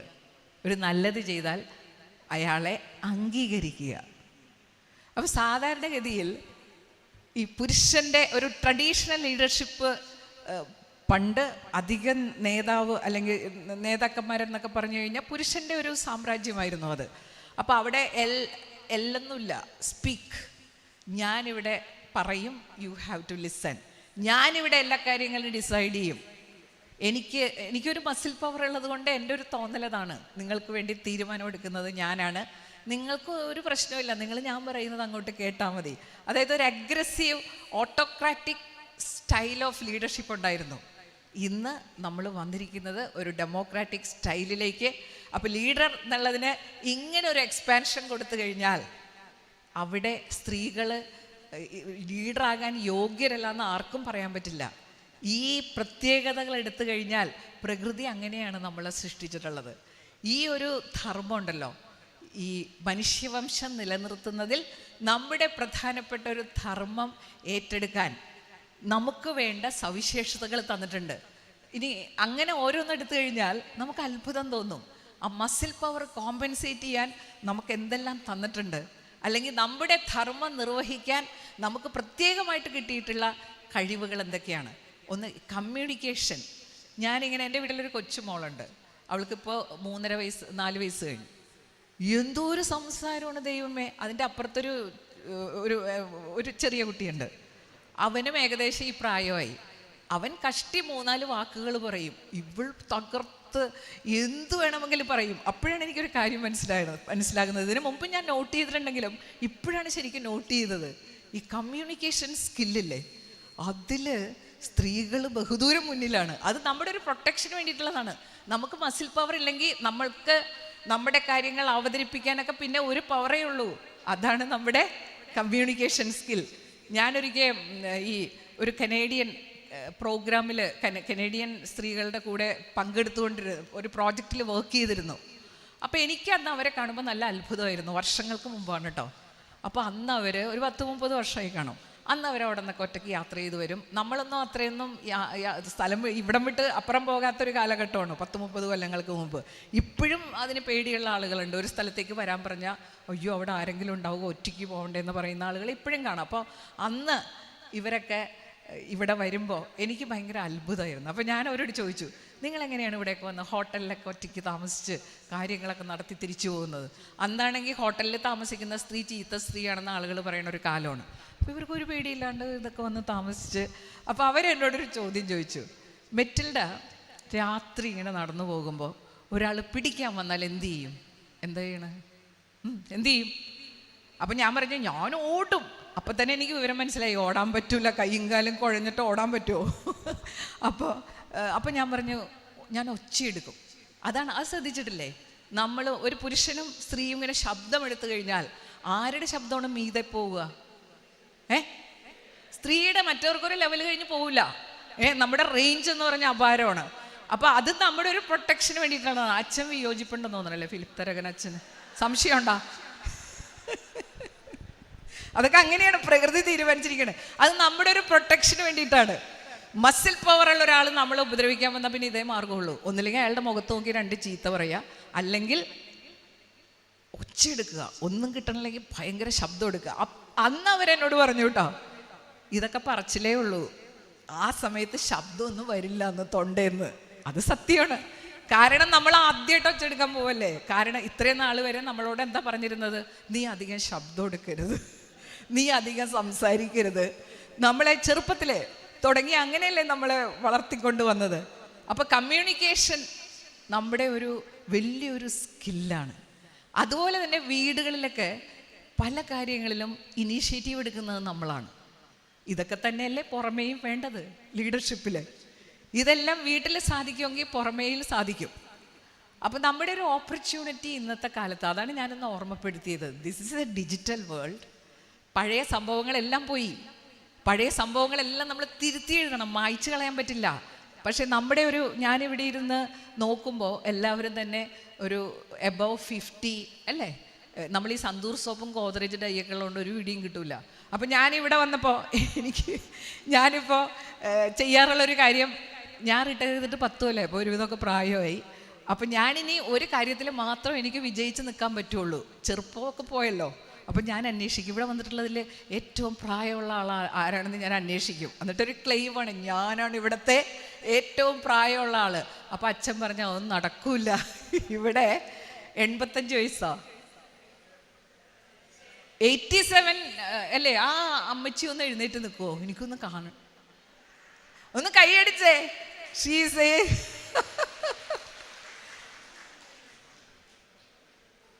അപ്പൊ എൻ്റെ ഒരു ക്ലെയിം പോയി. അപ്പം നമ്മൾ ഈ ഒരു ലീഡർഷിപ്പിനെ പറ്റി ഇങ്ങനെ സംസാരിക്കുമ്പോൾ ഇപ്പോൾ ഇവിടെ വന്നിരിക്കുന്നവരെല്ലാവരും തന്നെ ആ ഒരു ഏജ് ഗ്രൂപ്പിലുള്ള ആളുകളാണ്. അപ്പോൾ ഇവിടെ നമുക്കുള്ളൊരു അനുകൂലമായിട്ടുള്ള ഘടകം എന്ന് പറഞ്ഞു കഴിഞ്ഞാൽ ഈ കമ്മ്യൂണിക്കേഷനില്ലേ, നമുക്ക് ഈ കമ്മ്യൂണിക്കേഷൻ സ്കിൽ വളരെ ചെറുപ്പത്തിലെ നമ്മൾ ഈ communication skill, we are blessed with our communication skills. അപ്പോൾ ഞാൻ കനേഡിയൻസ് പറഞ്ഞ ഒരു കാര്യം ഞാൻ കംപ്ലീറ്റ് ചെയ്തില്ല അല്ലേ? അപ്പോൾ അവർ പറഞ്ഞത് ഈ ശബ്ദം വരില്ല എന്ന് പറഞ്ഞില്ലേ? ശബ്ദം വരും. എങ്ങനെയാണെങ്കിൽ ആ ശബ്ദം വരിക എന്നറിയാമോ? നമ്മൾ പ്രാക്ടീസ് ചെയ്താൽ, അതായത് ഇങ്ങനെ ആട് പിടിക്കാൻ വരുമോ എന്നൊക്കെ ആലോചിച്ച് ഇടയ്ക്കിടയ്ക്ക് ശബ്ദമെടുത്ത് പഠിച്ചു കഴിഞ്ഞാൽ ശബ്ദം വരാൻ സാധ്യതയുണ്ട്. അപ്പോൾ അവരെ അത് ട്രെയിൻ ചെയ്യിക്കുമെന്ന് അവരെ. ഒരാൾ നമ്മൾ ഉപദ്രവിക്കാൻ വന്നാൽ മസിൽ പവർ അല്ലാതെ തന്നെ നമ്മുടെ സ്കിൽസ് ഉപയോഗിച്ച് നമുക്കിങ്ങനെ പ്രതിരോധിച്ച് നിൽക്കാം. അപ്പം അന്ന് ഞാനത് മനസ്സിലാക്കിയതാണ്. നമ്മുടെ ഒരു പവർ, നമ്മുടേതായിട്ടുള്ള ചില കഴിവുകളുണ്ട്. പക്ഷേ നമുക്ക് വന്നിരിക്കുന്ന പ്രശ്നം കമ്മ്യൂണിക്കേഷൻ സ്കിൽസ് ആയാലും ലീഡർഷിപ്പ് സ്കിൽസ് ആയാലും നമുക്ക് നാച്ചുറലായിട്ടുള്ള പല കാര്യങ്ങളും നമുക്ക് ഡെവലപ്പ് ചെയ്തെടുക്കാൻ പറ്റിയിട്ടില്ല. That is the truth. അതിനെന്താണ് തടസ്സം നിന്നത്? അപ്പം നമ്മൾ ഇത്രയും സമയം പറഞ്ഞതെന്താണെന്നോ, ഈ പ്രകൃതി തീരുമാനിച്ചിരിക്കുന്ന കാര്യങ്ങളൊക്കെ സ്ത്രീകൾക്ക് വളരെ അനുകൂലമാണ്. Especially in this digital world. Digital വേൾഡിന് ഏറ്റവും പറ്റിയ രീതിയിലാണ് പ്രകൃതി നമ്മളെ സംവിധാനം ചെയ്തിരിക്കുന്നത്. അപ്പോൾ പണ്ടത്തെ കാലമൊക്കെ ദാറ്റ് ഈസ് ഓവർ. എന്നാലും അതിൻ്റെ ചില ബാക്കി പത്രങ്ങൾ നമ്മുടെ മനസ്സിലുണ്ടാവും. അപ്പോൾ ഞാൻ ആലോചിക്കുന്നുണ്ട്, അപ്പോൾ നമ്മളൊക്കെ അങ്ങനെ ആ പ്രായത്തിലുള്ളവരാണ് അല്ലേ, ഒരു എബോവ് 50. അപ്പോൾ പഴയ കുറേ സംഭവങ്ങൾ നമ്മുടെ മനസ്സിലുണ്ട്. ഇപ്പോഴത്തെ പെൺകുട്ടികളും അതൊക്കെ അനുഭവിക്കുന്നുണ്ട് കേട്ടോ, നമ്മൾ മാത്രമല്ല. കാരണം ഇത്രയും പ്രകൃതി നമുക്ക് തന്നിട്ട് ഇതൊന്നും പലപ്പോഴും നമുക്ക് ഉപയോഗിക്കാൻ പറ്റാറില്ല. ഇനി ഉപയോഗിക്കണമെങ്കിൽ ഇങ്ങനെ റിസർവേഷൻ അല്ലേ, ഇങ്ങനെയൊക്കെ വരുമ്പോഴാണ് നമ്മൾ വരാറുള്ളത്. ഒരു ജനറൽ പ്ലാറ്റ്ഫോമിലേക്ക് വരാൻ ഇപ്പോഴും സ്ത്രീ മടിക്കുന്നതിൻ്റെ കാരണം സെക്സ് അല്ല, പ്രകൃതി ഉണ്ടാക്കിയതൊന്നുമല്ല. അതല്ലാതെ മനുഷ്യരുണ്ടാക്കിയ കുറേ കാര്യങ്ങളുണ്ട്. അതിനെ ജെൻഡർ എന്നാ പറയുക, ലിംഗ പദവി. അപ്പം ലിംഗവ്യത്യാസം സ്ത്രീകൾക്ക് ഒരു തരത്തിലും പ്രതികൂലമായിട്ട് പ്രശ്നം ഉണ്ടാക്കുന്നുണ്ട് അല്ലേ. ഞാൻ ആലോചിക്കാറുണ്ട്, ഏറ്റവും ചെറുപ്പത്തിലെ ഈ ലിംഗ പദവിയെക്കുറിച്ച് കുട്ടികളിൽ ബോധം ഉണ്ടാക്കുന്നുണ്ട് നമ്മളറിയാതെ. നീ ആൺകുട്ടിയാണ്, നീ പെൺകുട്ടിയാണ്, അപ്പം നീ ഇങ്ങനെ ആയിരിക്കണം, അവൾ അങ്ങനെ ആയിരിക്കണം. ഈ കളിപ്പാട്ടമൊക്കെ കൊടുക്കൂലേ, കളിപ്പാട്ടം കൊടുക്കുമ്പോൾ തുടങ്ങും ലിംഗ പദവിയെക്കുറിച്ചുള്ള ബോധവൽക്കരണം. പെൺകുട്ടികൾക്ക് കളിക്കാൻ എന്താ കൊടുക്കുക? പാവ, ചൂല്, കഞ്ഞിയും കറിയും വെച്ച് കളിക്കുന്ന പാത്രങ്ങൾ, ഇതെല്ലാം എടുത്തു കൊടുക്കും. ആൺകുട്ടികൾക്ക് കളിക്കാൻ തോക്ക്, കാറ്, ട്രക്ക്. പിന്നെ ഒമരെന്ത് ചെയ്യാനാ? ചെറുപ്പത്തിലേ തൊട്ട് ഈ ലോകം നമ്മുടേതാണ്, വി ആർ വെരി പവർഫുൾ. ആൺകുട്ടി കരഞ്ഞാൽ ഉടനെ പറയും, എടാ നീ കരയല്ലേ, നീ ഒരാണല്ലേ. ഇപ്പോഴും പറയുമെന്ന് അങ്ങനെ. ഞാൻ കുട്ടികൾക്ക് ക്ലാസ് എടുക്കാൻ ചെല്ലുമ്പോൾ നിങ്ങൾ ഇങ്ങനെയൊക്കെ കേൾക്കാറുണ്ടോയെന്ന് ചോദിച്ചു കഴിഞ്ഞാൽ അവർ കേൾക്കാറുണ്ട് ഇപ്പോഴും. പിന്നെ പെൺകുട്ടികളായാൽ അടക്കവും ഒതുക്കവും വേണം. അത് വേറൊരു സംഭവമാണ്. നമ്മളെന്തെങ്കിലും സംസാരിച്ചു കഴിഞ്ഞാൽ നീ പെൺകുട്ടിയാണ്, നീ അടക്കവും ഒതുക്കവും വേണം. അത് നമ്മുടെ മാത്രം കുറ്റമല്ല, അത് നമ്മളുണ്ടാക്കിയ ഒരു സോഷ്യൽ കൺസ്ട്രക്റ്റാണ്. അവിടെയും നമ്മളെന്ത് നോക്കും? നമുക്കെല്ലാവർക്കും നല്ല സ്ത്രീയാകാനും നല്ല പെൺകുട്ടിയാകാനും ആഗ്രഹമുള്ളത് കൊണ്ട് നമ്മൾ സമൂഹം ഉണ്ടാക്കുന്ന ചില കാര്യങ്ങൾ അംഗീകരിച്ചു കൊടുക്കാറുണ്ട്. കാരണം അങ്ങനെ ചെയ്യുകയാണ് സുഖം. ഈ കംഫർട്ട് സോൺ എന്നും പറഞ്ഞൊരു സാധനമുണ്ട് നമ്മുടെ ജീവിതത്തിൽ. ഇങ്ങനെയാണോ പറഞ്ഞിരിക്കുന്നത്, അങ്ങനെയായിരിക്കുകയല്ല സുഖം, പിന്നെ വേറെ പ്രശ്നങ്ങളൊന്നുമില്ല. സുഖം, കംഫർട്ട്. ഈ കംഫർട്ട് സോൺ പൊളിക്കാൻ നമുക്ക് പലപ്പോഴും ബുദ്ധിമുട്ടുണ്ട്. അതുകൊണ്ടാണ് പലപ്പോഴും നമ്മുടേതായിട്ടുള്ള കഴിവുകൾ നമുക്ക് ഉപയോഗിക്കാൻ പറ്റാത്തത്. പ്രകൃതി തന്ന ഒരുപാട് കഴിവുകൾ, പ്രത്യേകിച്ചും കമ്മ്യൂണിക്കേഷൻ, ലീഡർഷിപ്പ്, ഇത് ഉപയോഗിക്കുന്നതിൽ ഈ ലിംഗ പദവിയെ ഒരുപാട് തടസ്സം നിൽക്കുന്നുണ്ട്. ഇപ്പം തന്നെ നമ്മുടെ മക്കളെ വിവാഹം കഴിപ്പിക്കുമ്പോഴും ഈ ലിംഗ പദവി അവിടെ കടന്നു വരാറുണ്ട്. നമ്മൾ പലപ്പോഴും ഒരു പാർട്ട്ണർ ആരായിരിക്കണം? ഞാനൊരിക്കൽ കല്യാണം കഴിക്കാൻ പോകുന്ന ആൺകുട്ടികൾക്കും പെൺകുട്ടികൾക്കും ഇതാണ് കേട്ടോ, ഞാൻ ചലഞ്ചസ് എന്ന് പറയുമ്പോൾ ഇതൊക്കെയാണ് നമ്മുടെ ചലഞ്ച്. ആൺകുട്ടികൾക്കും പെൺകുട്ടികൾക്കും ക്ലാസ് എടുക്കുകയായിരുന്നു. അപ്പോൾ ആൺകുട്ടികളോട് പറഞ്ഞു, നിങ്ങൾ വിവാഹം കഴിക്കാൻ പോകുന്നവരെ കുറിച്ചുള്ള സങ്കല്പങ്ങളൊന്ന് എഴുതി തരാൻ പറഞ്ഞു. പേജ് കണക്കിന് എഴുതും ആളുകൾ. കല്യാണം കഴിക്കാൻ പോകണുള്ളൂ, കല്യാണം കഴിക്കാനുള്ള ആ സങ്കല്പത്തിലിരിക്കുകയല്ലേ. അപ്പം അങ്ങനെ സങ്കല്പത്തിലൂടെ ഇങ്ങനെ കടന്നു പോയപ്പോൾ ഒരു പയ്യൻ എഴുതി വെച്ചിരിക്കുകയാണ്, കഴിവിൽ എന്നെ കവച്ചു വെക്കുന്നവൾ ആകരുതെന്ന് ഭാര്യ. അപ്പം ഞാൻ ചോദിച്ചു, അതെന്താ താനിങ്ങനെ എഴുതിയത്? എന്നിട്ട് ഞാൻ അയാളോട് പറഞ്ഞു, ശരി, താൻ അങ്ങനെ ഒരു പെൺകുട്ടിയെ തന്നെ കല്യാണം കഴിച്ചോളൂ, തനിക്ക് 1 യൂണിറ്റ് കഴിവ്. അപ്പോൾ പെൺകുട്ടിക്ക് എത്ര മതി? 0.75. എൻ്റെ ഒപ്പൊന്നും അവളാകരുത്. അപ്പോൾ what is the total output in your family? 1.75. ഇനി താൻ തിരിച്ചൊന്ന് ആലോചിച്ചേ, തൻ്റെ കയ്യിലും കുറച്ച് മിടുക്കിയായ ഒരു കുട്ടിയെ കല്യാണം കഴിക്കുന്നു, 1.25 കഴിവുള്ള ഒരു പെൺകുട്ടിയെ കല്യാണം കഴിക്കുന്നു. What is the total output? 2.25. അപ്പോൾ ഏതാണ് തൻ്റെ ഫാമിലിക്ക് നല്ലത്? 1.75 ആണോ 2.25 ആണോ? പക്ഷേ 1.75 മതിയെന്ന് ഈ പയ്യൻ തീരുമാനിക്കാൻ കാരണം ലിംഗപദവിയാണ്, ജെൻഡർ. ഭാര്യ അല്ലെങ്കിൽ കല്യാണം കഴിക്കാൻ പോകുന്ന പെൺകുട്ടി എങ്ങനെയായിരിക്കണമെന്ന് നമുക്കൊരു സങ്കല്പങ്ങളുണ്ട്, ഒരു സോഷ്യൽ കൺസ്ട്രക്റ്റ് ഉണ്ട്. ഈ സോഷ്യൽ കൺസ്ട്രക്റ്റ് ആളുകൾ എന്ത് പറയും, നമ്മുടെ കൾച്ചറിൽ അത് ഒരുപാട് കൂടുതലാണ്. എന്ത് ചെയ്യുമ്പോഴും ആളുകൾ എന്ത് പറയും. ഇപ്പോൾ ഈ ഏജ് ഗ്രൂപ്പിലുള്ളവരെ ഒരുപാട് പേര് ഇപ്പോൾ വരാനുള്ള ഒരു കാരണം അതാണ്. ഇപ്പം നമ്മൾ ജെൻഡറിൽ നിന്നൊക്കെ കുറച്ചൊക്കെ സ്വതന്ത്രരായല്ലേ. പണ്ട് അങ്ങനെയല്ല. ഇപ്പം തന്നെ പെൺകുട്ടികൾ വിവാഹം കഴിച്ച് അയക്കുമ്പോൾ നമ്മൾ പറയില്ലേ, വേറൊരു വീട്ടിൽ പോയി ജീവിക്കാനുള്ളതാണ്. അവരെന്തെങ്കിലും പ്രശ്നം പറഞ്ഞാൽ തന്നെ അതൊന്നും നീ കാര്യമാക്കണ്ട, അതൊക്കെ അഡ്ജസ്റ്റ് ചെയ്ത് ജീവിക്കണം, ഇങ്ങനെയൊക്കെയാണ് നമ്മൾ പോലും പറയാറുള്ളത്. പിന്നെ ഈ ലെവലൊക്കെ എത്തിക്കഴിയുമ്പോൾ നമ്മൾ കുറച്ചും കൂടി ആ ലിംഗപദവിയിൽ നിന്ന് ആകാൻ പറ്റിയ ആളുകളാണ് ഇതിന് വരുന്നത്. ഇപ്പോഴും അതാണ് എനിക്ക് പറഞ്ഞിട്ടുള്ളത്. എൻ്റെ ജീവിതം എന്ന് പറഞ്ഞു കഴിഞ്ഞാൽ കുടുംബം മാത്രമാണ്. എൻ്റെ റോളുകൾ ഭാര്യ, അമ്മ. എൻ്റെ അമ്മയൊക്കെ ജീവിച്ചിരുന്നപ്പോൾ അങ്ങനെയായിരുന്നു. അവർ ചിന്തിച്ചിരുന്നത് ഞാൻ ജനിച്ചിരിക്കുന്നത് ഒരു വീട്ടിലെ അമ്മയാകാൻ, ഭാര്യയാകാൻ, എൻ്റെ മക്കളുടെ കാര്യം നോക്കാൻ, ഭർത്താവിൻ്റെ കാര്യം നോക്കാൻ. അമ്മയൊക്കെ സമാധാനമായിട്ട് ജീവിച്ച് മരിച്ചു പോവുകയും ചെയ്തു, സന്തോഷമായിട്ടൊക്കെ ജീവിച്ചു. കാരണം അവർ നോക്കുമ്പോൾ ഞാൻ ചെയ്യാനുള്ള കാര്യങ്ങളെല്ലാം ചെയ്ത് ജീവിക്കുകയാണ്. പക്ഷേ അന്നുള്ള കാലഘട്ടമല്ല ഇന്നത്തെ. ഇന്ന് ഒരുപാട് വ്യത്യാസം വന്നു. എനിക്ക് കൃത്യമായിട്ട് പറയാൻ പറ്റും, ഒരുപാട് സ്ത്രീകളെന്ന് മനസ്സിൽ കരുതുന്നുണ്ട്, ഓ ഞാൻ ഇത്രയും കാലം ജീവിച്ചിരുന്നത് സത്യത്തിൽ ഞാൻ എന്താ നേടിയത്. ഒരുപാട് സ്ത്രീകൾ ചോദിക്കുന്നൊരു ക്വസ്റ്റ്യൻ ഇല്ലേ, ഞാൻ എനിക്ക് വേണ്ടി എന്ത് ചെയ്തു? അതിന് പലപ്പോഴും കൃത്യമായിട്ടുള്ള ഉത്തരം കിട്ടാറില്ല. അപ്പോൾ നമ്മുടെ ഈ ലീഡർഷിപ്പ് ക്വാളിറ്റീസ് എല്ലാം നമ്മുടെ കയ്യിലുള്ളപ്പോൾ നമ്മൾ തന്നെ പിന്നോക്കം പോകുന്നതിൻ്റെ കാരണം ലിംഗപദവിയാണെന്നൊന്ന് ഓർമ്മിപ്പിച്ചെന്നുണ്ട് ഉള്ളൂ ഞാൻ. ഒരിക്കലും അത് ലിംഗവ്യത്യാസമല്ല. അത് നമുക്ക് അനുകൂലമാണ്. ഈ ഡിജിറ്റൽ വേൾഡിൽ മൾട്ടി ടാസ്കിങ് ഞാൻ പറഞ്ഞില്ലേ, ഇന്നത്തെ ലോകത്ത് വേണ്ട ഒരു സ്കില്ലാണ് മൾട്ടി ടാസ്കിങ്. അത് പുരുഷനേക്കാൾ കൂടുതലുള്ളത് സ്ത്രീകൾക്കാണ്. അതിനൊരു കാരണമുണ്ട്. പുരുഷൻ മസിൽ പവർ കൂടുതലുള്ള ജോലികൾ ചെയ്യാൻ പറ്റിയ രീതിയിലാണ് പുരുഷൻ്റെ ജന്മം. അപ്പോൾ മസിൽ പവർ കൂടുതലുള്ള ജോലി ചെയ്യണമെങ്കിൽ നല്ല കോൺസെൻട്രേഷൻ വേണം. അങ്ങനെയുള്ള ജോലികൾ ചെയ്യുമ്പോൾ അവിടെ വേണ്ടത്ര ഏകാഗ്രതയോടുകൂടി ചെയ്തില്ലെങ്കിൽ പ്രശ്നമാകും.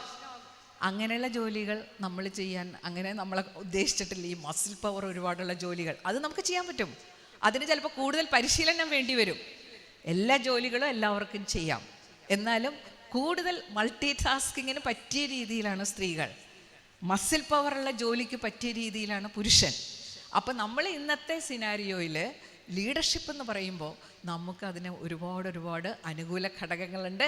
ഇനി നമ്മൾ എന്തൊക്കെയാണ് അതിൻ്റെ ചലഞ്ചസ് നോക്കണം. അവിടെയാണ് നമുക്ക് ലിംഗപദവി നമുക്ക് പ്രശ്നങ്ങൾ സൃഷ്ടിക്കുന്നുണ്ടോ എന്ന് തിരിച്ചറിയണം. അത് തിരിച്ചറിയാൻ നമുക്ക് പറ്റണം. അപ്പോൾ ഒന്നാമതായിട്ട് എനിക്ക് തോന്നിയിട്ടുള്ളത്, ഈ ലിംഗപദവി ഏറ്റവും കൂടുതൽ പ്രശ്നങ്ങൾ സൃഷ്ടിക്കുന്നത് നമ്മുടെ വീടുകൾക്കുള്ളിൽ തന്നെയാണ്. ജെൻഡർ ഡിസ്ക്രിമിനേഷൻ, അതിൽ യാതൊരു സംശയവുമില്ല. നമ്മുടെ ലീഡർഷിപ്പിലേക്ക് സ്ത്രീകൾ വരുമ്പോൾ ഇപ്പോഴും അവരുടെ ഫാമിലി റോൾ ഒരുപാട് തടസ്സം നിൽക്കാറുണ്ട്. വീട്ടിലെ കാര്യങ്ങൾ ആര് നോക്കും? ഇനി അത് നമ്മൾ തരണം ചെയ്ത് വന്നാലും നമുക്ക് ഇത് രണ്ടും കൂടി ചെയ്യേണ്ടി വരുന്ന ഒരവസ്ഥ. ഞാൻ പറയട്ടെ, നമ്മുടെ വീട്ടിൽ ഭർത്താവിന് ഇങ്ങനെ ഒരു ലീഡർഷിപ്പ് ട്രെയിനിങ്ങിന് പോകണം. അങ്ങൊരു പാക്ക് ചെയ്തിട്ട് നമ്മളോട് പറയുമല്ലേ, എനിക്ക് നാളെ ഒരു ട്രെയിനിങ് ഉണ്ട്, ബൈ, ഇനി 2-3 ദിവസം കഴിഞ്ഞ് കാണാം. സ്ത്രീകൾ അങ്ങനെയല്ല വരാറ്. അവരെന്തെല്ലാം അഡ്ജസ്റ്റ്മെൻറ്റ് നടത്തിയിട്ടാണെന്ന് വരാറ്. ഞാൻ കണ്ടിട്ടുണ്ട്, ഇങ്ങനെ വന്നു കഴിഞ്ഞാൽ അവരിടയ്ക്കിടയ്ക്ക് വീട്ടിൽ വിളിക്കും, ഭക്ഷണം കഴിച്ചോ, ഭക്ഷണം കുക്ക് ചെയ്ത് പലരും വെച്ചിട്ടുണ്ടാവും അല്ലേ, ഫ്രിഡ്ജിൽ വെച്ചിട്ടുണ്ട്, എല്ലാവരും തലകുലുക്കുന്നുണ്ട്. ഒരു കാര്യമില്ല, അടുത്ത തവണ തൊട്ട് അങ്ങനെ ചെയ്യരുത്. നമ്മൾ ആ ഒരു കാലഘട്ടമൊക്കെ കഴിഞ്ഞു പോയില്ലേ. ഇത് ഇങ്ങനെ ഒരവസ്ഥ നിൽക്കുന്നത് കൊണ്ട് മാത്രമാണ് നമ്മൾ പല റോളുകളിൽ നിന്ന് മാറി നിൽക്കുന്നത്. Am I right? ശരിയല്ലേ? ഈ വീട്ടുജോലി എല്ലാവർക്കും ചെയ്യാവുന്നതല്ലേ? അല്ലേ? പിന്നെ ആരാ പറഞ്ഞത് സ്ത്രീ ചെയ്യേണ്ടതാണെന്ന്? നമ്മളെ ഉണ്ടാക്കി വെച്ച ഒരു കാര്യമാണ്. ഞാൻ പറഞ്ഞത് നമ്മുടെ ചലഞ്ചസ് ആണ്. അപ്പം നമ്മൾ ഈ ഭൂമിയിൽ ജീവിക്കുമ്പോൾ യേശുക്രിസ്തു മേരിയോട് പറഞ്ഞ പോലെ നല്ല അംശം തിരഞ്ഞെടുക്കണം. നല്ല അംശം ഏതാ? വീട്ടിൽ കിടന്ന് ഭക്ഷണം ഉണ്ടാക്കലും മാത്രമല്ല, അത് നല്ല അംശമൊന്നുമല്ല. നമുക്ക് വേറെ ഉത്തരവാദിത്തങ്ങളുണ്ട്. ലീഡർഷിപ്പ് റോൾ എന്ന് പറഞ്ഞാൽ അത് നമുക്ക് പ്രകൃതി കഴിഞ്ഞ് അനുഗ്രഹിച്ച് തന്നിട്ടുള്ള റോളാണ്. അതും ഇതും പറഞ്ഞാൽ അതിൽ നിന്നും മാറി നിൽക്കരുത്. ഇനി ഞാൻ എപ്പോഴും സ്ത്രീകളോട് പറയാറുള്ളത്, ഒരിക്കലും നമ്മളൊരു സൂപ്പർ വുമൺ ആകാൻ ശ്രമിക്കരുത്. നമ്മളൊരു ഹാപ്പി വുമൺ ആകണം. ഒരു കാര്യം ഞാൻ ചോദിക്കട്ടെ, നിങ്ങൾ എങ്ങനെയെല്ലാം അഡ്ജസ്റ്റ് ചെയ്തോ അല്ലാതെയൊക്കെ ഇവിടെ എത്തിയില്ലേ? ഇവിടെ എത്തിയപ്പോൾ സന്തോഷം തോന്നണില്ലേ? നല്ല ഉണ്ടോ?